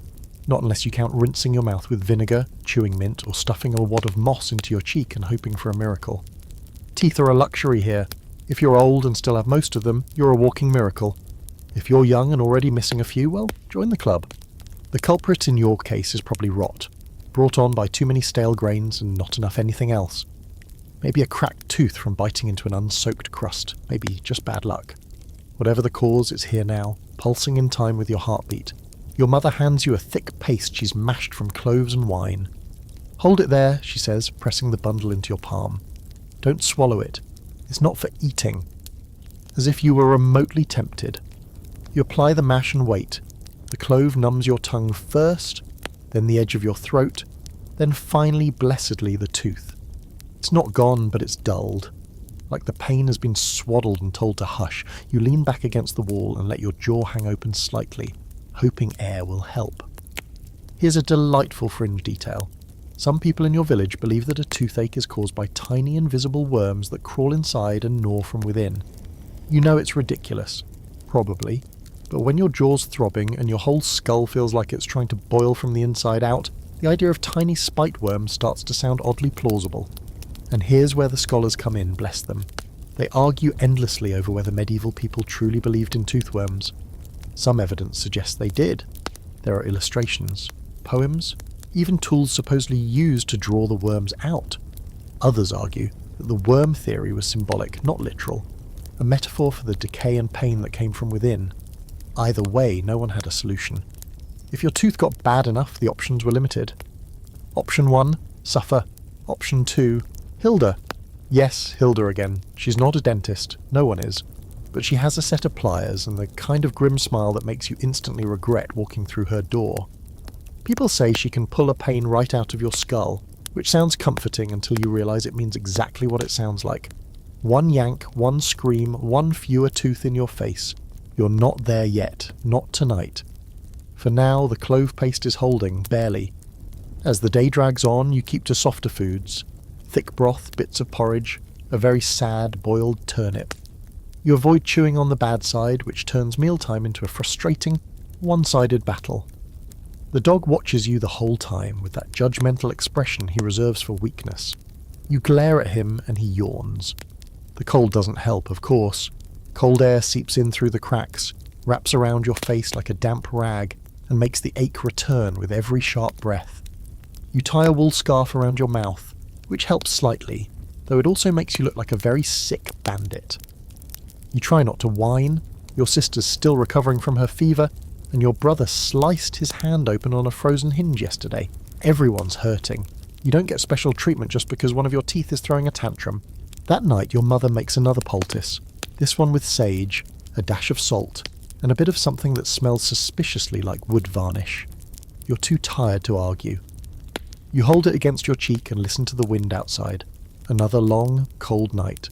Another round of not sleeping right. But at least you're warm, sort of. And the pain is less now, or maybe your brain's just giving up. You dream of biting into a loaf of warm bread, fresh and soft, full of butter and joy. You wake up chewing on your blanket. The fire's still lit, the stew's still boiling, the tooth still aches. But you're alive. For now, you wake to stillness. Not quiet. The wind's still groaning like it's got a grudge, but a stillness inside the house. The kind that presses against your ears and makes you listen harder. No coughing, no shifting, no muttering from your father. The fire is out again, and the room is lit only by the bruised grey light leaking through the frozen window covering. You sit up slowly, heart already speeding, as though your body knows something before your brain does. Your sister isn't in the bed box. The blanket she slept under is crumpled, still warm to the touch. You scramble up and glance toward the hearth, where the last coals are nothing but ash. You see your mother kneeling near the fire, arms around your sister's small frame, rocking gently. For a second you stop breathing. Then she moves, just her hand, a twitch, small but enough. She's alive, barely. Your mother looks up, eyes rimmed red, and says one word. Fever. It's back. The relief that had settled into your bones over the last few days vanishes like steam off the snowbank. That sense that maybe the worst had passed, that maybe your sister would recover, and the stew would last and spring would arrive before you had to burn the bedposts. Gone. She's burning up. Her skin is red, blotchy and too dry. She mutters things under her breath. Names, places, nothing that makes sense. Your father sends your brother sprinting across the village for Hilda, his boots kicking up snow like smoke. You don't know if she'll come. You don't know if it'll matter. You find yourself whispering prayers you don't remember learning, your breath freezing in the air as the words leave your lips. And the cold doesn't care. Outside, the snow is thicker than ever. You can barely see the edge of the trees from the window. The sky is a dirty grey quilt, too heavy and close, pressing down on the world like a bad thought. You stand by the door, staring at the drift piled halfway up the threshold, and wonder how many more days this will go on. Because sometimes, winter just doesn't stop. There are stories, you've heard them, of winters that stretch deep into spring. Crops frozen in the ground, animals starving in their pens. Entire villages going silent, one house at a time. You remember one story from the last market day before the snow came. An old man from 3 villages away, wrapped in furs and regret, telling anyone who'd listen about the year without a summer. Said he lived through it as a boy. Said the sun vanished behind clouds that never moved and nothing grew. People chewed bark and boiled leather. He swore the birds didn't even sing. Some say it was just a bad year. Others say it was the punishment, divine or otherwise. Still others whisper about volcanoes far away that spewed so much ash into the air it had turned the sky against the earth. You don't know what to believe, but you know this, you've never seen a winter like this one. Your sister moans softly, and your mother dabs her face with a cloth dipped in snowmelt. No one has the strength to boil water just now, so you use what's on hand. The cloth freezes between soaks. You take turns warming it near the fire. Your father builds it up again using the last of the pantry shelf. The pot clatters as it crashes into the flames. It splinters like kindling. You don't say anything. Your brother returns an hour later, face white from the wind, eyes streaming. She's coming, he gasps. But she's slow, snow's too deep. You nod and thank him, but you already know Hilda might not make it in time. As you wait, you prepare everything you've ever seen your mother do during a fever. You mix up the clove paste. You rub her chest with a pungent blend of garlic and goose fat. You tie strips of cool cloth around her wrists and ankles. Someone mutters a prayer every 10 minutes just to feel like they're doing something. And here's the strange part. In the worst moment, the house gets warmer. Not from the fire, from the movement, from the breath and effort and sheer refusal to let go. You're all too tired to panic, too cold to scream, too stubborn to stop trying. It's what winter demands, not courage, not heroics, just endurance. Fun fringe fact, in some regions, when a fever ran too hot, people believed you could draw it out with fire. They'd heat a rock in the hearth, wrap it in linen, and place it near the feet, hoping the warmth would pull the sickness down and out. You do it now, not because you think it'll work, but because doing something is better than sitting still. And the scholars? Oh, they argue plenty about the science, or lack of it, behind medieval fever treatments. Some say herbalism saved lives. Others dismiss it all as superstition and placebo, but ask anyone who's watched a child shiver through a night while snow piled high against the door and they'll tell you, belief is a tool. Like firewood, like broth, like hope. You use what you have. Night falls again. Hilda arrives just before dark, panting and wild-eyed, covered in snow from head to heel. She doesn't speak, just drops her satchel and gets to work. More garlic, more salves, a foul-smelling syrup your sister barely manages to swallow. She mutters something in a language you don't understand and lights a second candle, placing it in the window facing east. Your mother closes her eyes and does the same. It's past midnight when the fever breaks. Your sister's breathing evens out. Her hands go from red to pink to cool. The muttering stops. The sweat starts, real sweat, not the cold kind. And you all exhale at the same time, like you've just been let up from underwater. You don't celebrate, not yet, but you sleep a little deeper that night. because winter nearly claimed someone, but this time you held on tighter. The morning after the fever breaks feels almost sacred. No choir of angels or golden sunrise, just a quiet, honest sort of peace, like the house itself has taken a breath it had been holding all winter. You open your eyes to find the fire still crackling, the air a bit warmer, the silence less tense. Your mother's asleep in the chair by the hearth, her head tilted back, mouth open, snoring just a little. You don't even have the heart to tease her. She earned it. Your sister, curled up in a nest of blankets, is finally resting like a person instead of a haunted doll. Her skin is damp, but no longer flushed, and she no longer shivers or mutters. You kneel beside her for a long minute, watching her chest rise and fall. It's the most beautiful thing you've seen in weeks. And then, for the first time in what feels like months, someone says it. Let's eat. Not stew, not broth, not chewable regret floating in hot water. Real food. Okay, not real in the court banquet sense. No roast pig or pies here.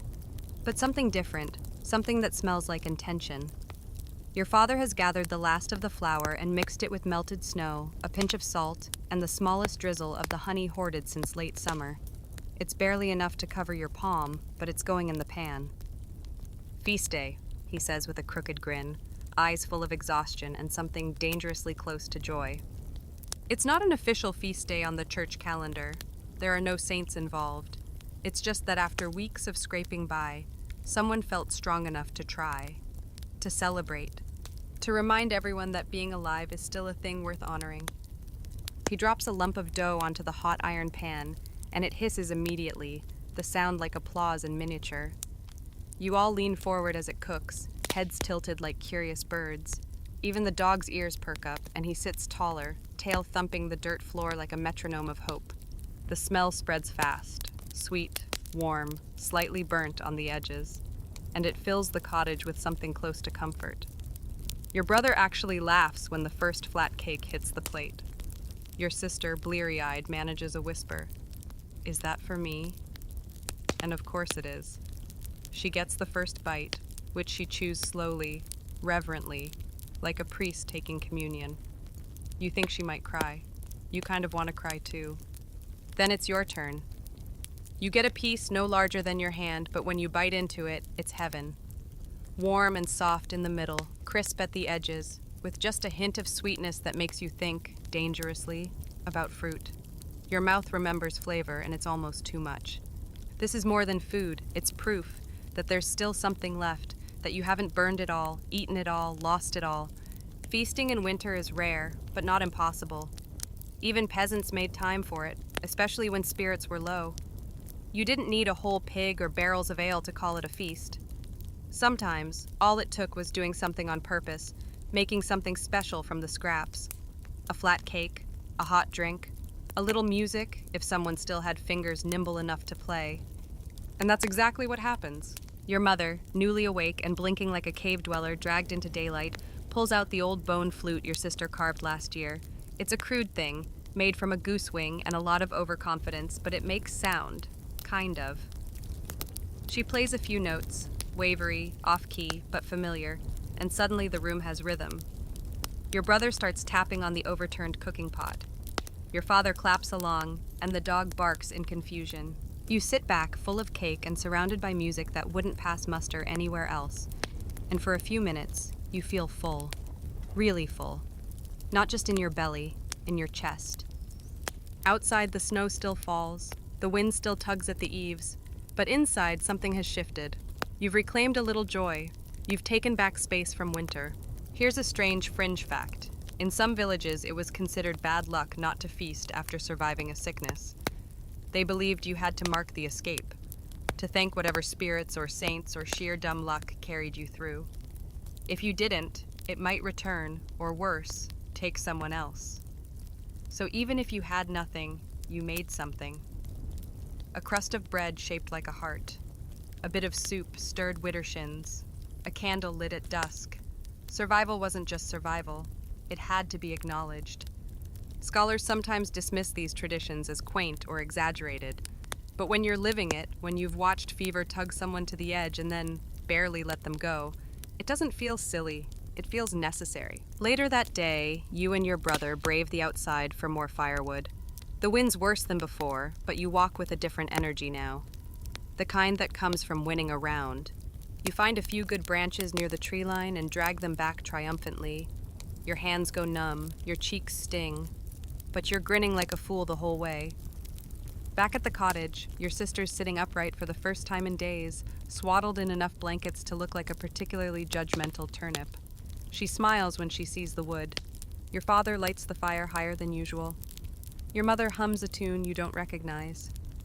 That night, instead of stew, you have gruel, which doesn't sound like an upgrade, but it's different.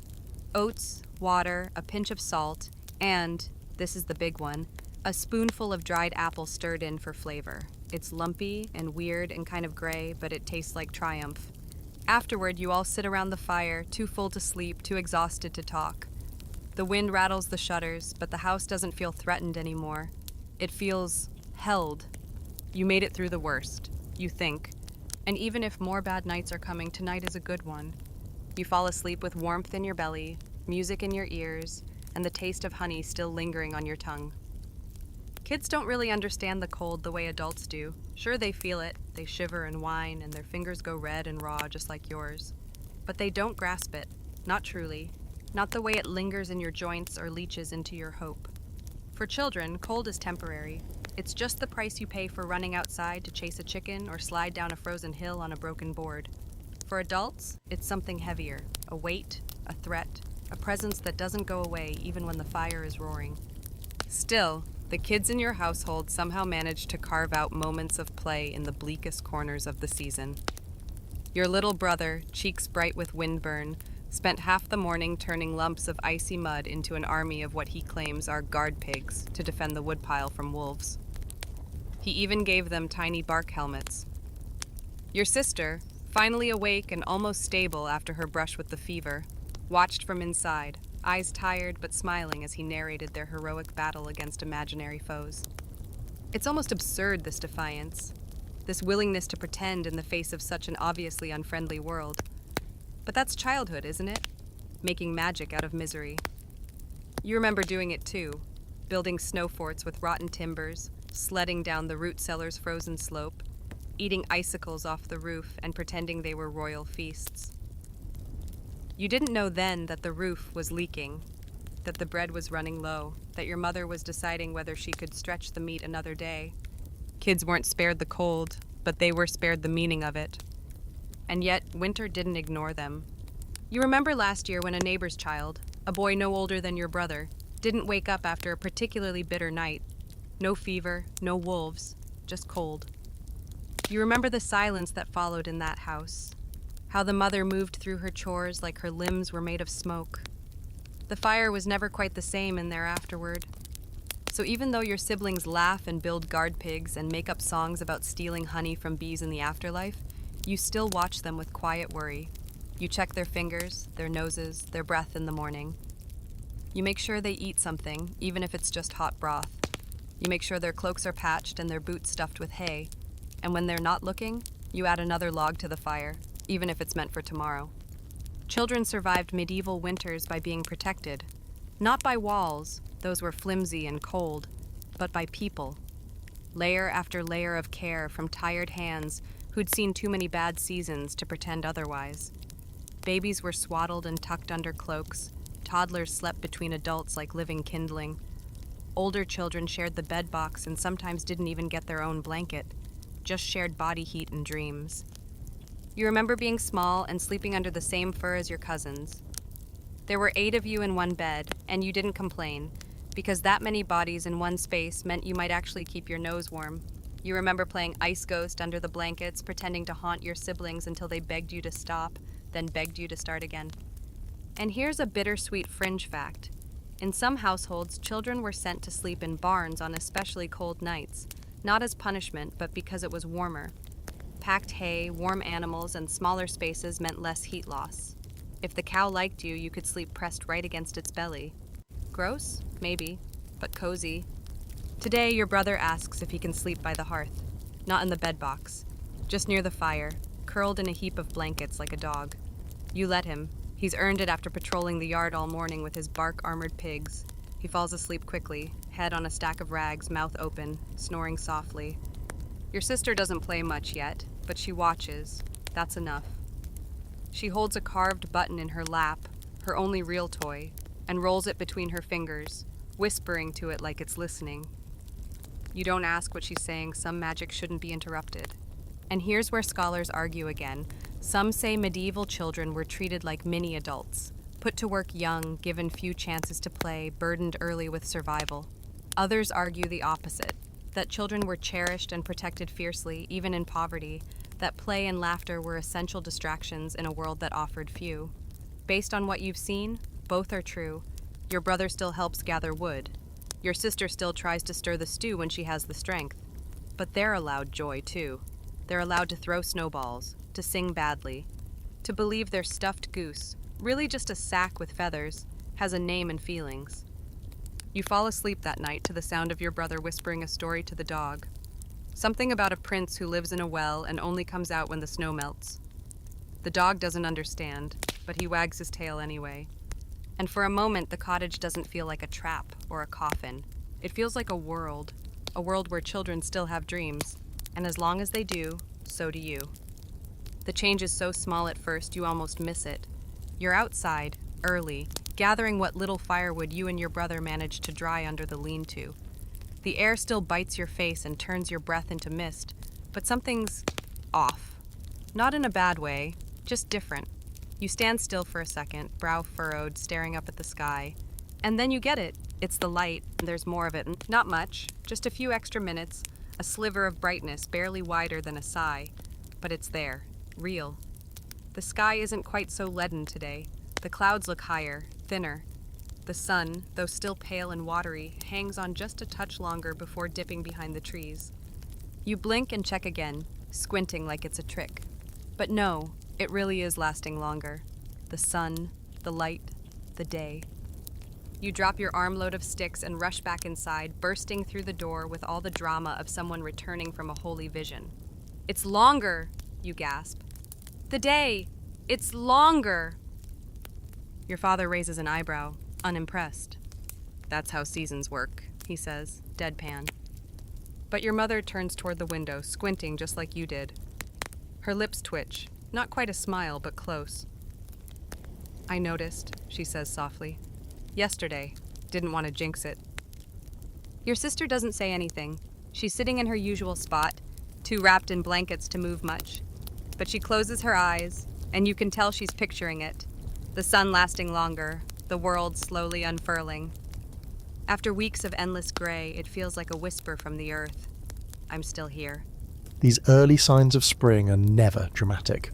No blooming flowers, no sudden warmth, just tiny hints, a slow drip from the eaves as the icicles shrink, a bit of green poking through the snow near the threshold, the way the birds start to sound like they might be warming up for a proper concert. Not singing yet, just clearing their throats. You check the barn later and notice something else. The cow is less cranky, still cold, still unimpressed by life, but there's a little more energy in her steps. She tosses her head when you come in like she might remember what grass feels like. You refill her water and rub her nose. Her breath steams in the air, and for the first time, it doesn't immediately freeze to your cloak. Even the pig snorts with more enthusiasm than usual, which could just be gas, but you're taking it as a good sign. That night, your family gathers around the fire like always, but the mood's different. You're still hungry, yes, still sore and tired, but there's an edge of something else now, a low hum beneath the silence, a readiness. Your mother pulls out the seed pouch, not to plant, not yet, but to count, to inspect. She runs her fingers through the tiny treasures like a merchant counting coins. Beans, barley, cabbage seed, a few precious carrot cores wrapped in cloth. They'll need to go in as soon as the ground softens, she murmurs, more to herself than anyone else. Your father nods, already half thinking about which patch of the field will thaw first. Your brother asks if the bees are dead. You don't know the answer. No one does. But your mother says, we'll find out soon. Here's a fringe detail you've always liked. In some villages, people swore they could smell spring before they saw it. Not flowers or grass, just the scent of softened earth. like the world's breath had changed. Some even claimed to dream of green fields before they sprouted. You never put much stock in it, but tonight, as you sit near the fire with your cloak wrapped tight and your belly just barely full, you realise you do smell something. It's not stew, it's not smoke, it's mud, barely there, I promise. You tell your sister and she laughs weakly, and then says, "I dreamed of rain." And that's enough to make everyone stop and look at her, because dreaming of rain in the heart of winter is the closest thing to prophecy any of you have. And here's where historians love to argue. Some believe medieval people marked the changing seasons with precision, tracking solstices, planting days, lunar cycles. Others say peasants mostly went by feel, by birdsong, by the way the frost cracked, by gut instinct. You don't have a calendar hanging on the wall, but you know what today is. Today is almost spring. Almost. You go to bed that night still bundled tight, but with your hand resting near the window's edge, where the cloth is thinner. You want to feel the shift. You want to be the first to notice when the air changes for real. Your sleep is deep, the kind of sleep that comes after weeks of waking at every sound. And in your dreams, the snow recedes, the fields bloom, and you walk barefoot through a patch of mud that squishes between your toes. You wake up smiling. The frost is still on the walls, the fire needs tending. But the sun rises just a bit higher today, and you're already counting the minutes. It's been 87 days since the frost first sealed your door shut. Not that anyone's counting officially. You don't have a calendar scrawled on the wall or knots tied in twine, but in your bones, you know. Winter's grip has been long, hard, and unforgiving. And yet here you are, sitting on the log by the doorway, hands warmed by the morning fire, watching a single drop of water trace its way down from the thatched roof and splash into the dirt like it's a miracle. Because honestly it is. The roof's dripping, not leaking, melting. One drip becomes 2, then 4, then a slow, steady pattern, like nature trying to hum a lullaby. You run your fingers over the wooden lintel and feel dampness. You don't recoil. You smile. A month ago that would have meant mould or rot or a roof ready to collapse. Now it means the sun's doing its job again. Inside, your mother hums as she stirs the pot. Not stew today, but something thinner. More hopeful, if that makes sense. A broth made from a small sprig of early greens she found pushing through the frost near the chicken coop. It's barely more than coloured water, but the taste is unmistakable, fresh. After weeks of salt, smoke and sour, that tiny taste of something alive sends a little jolt through your whole body. Your father's sharpening tools. Not because there's work to do today, there isn't, but because he's preparing. Because you don't sharpen blades in winter unless you believe spring is close enough to need them. The hoe, the spade, the shears that haven't seen a growing thing since the last harvest, all lined up, oiled, gleaming in the firelight like a promise. Your brother is outside kicking snowmelt down the path, carving little rivers through the slush and pretending he's making canals for ferry boats. The dog watches, tail half wagging, no longer curled in on himself like a frozen loaf of bread. Even he seems to know that something has shifted. And your sister sits near the hearth with her sleeves rolled up, sorting lentils one by one into a pot with a concentration usually reserved for prayer. Her fever is gone, her colour is back, and her voice has started returning in small matter-of-fact sentences. Today, she says, "If I see another boiled root, I'm running away." You don't laugh, you just nod, because honestly, same. The house still creaks. The wind still taps at the shutters, but it no longer howls with teeth. It whistles now, still cold but losing its edge. And when you walk outside to check the livestock, you notice something you haven't seen in weeks. Mud. Real, soft, squishy mud. Your boot sinks halfway in before you curse and nearly fall, but instead of swearing you grin, because that's how it starts. First the thaw, then the flood, then the green. A few of the hens have started laying again. Only 1 or 2 eggs every few days, and half are frozen solid before anyone can gather them, but still, eggs. The cow's milk has gone from pitiful to merely underwhelming. The pig grunts more than he wheezes. Everything's moving in that sluggish, early spring way. Not fast, not reliable, but forward. Your mother even lit a second candle last night. For luck, she said, and for light. No one argued. You don't exactly throw open the doors and declare victory over winter. That would be tempting fate. And winter, spiteful old thing that it is, might decide to dump a blizzard on your head just for fun.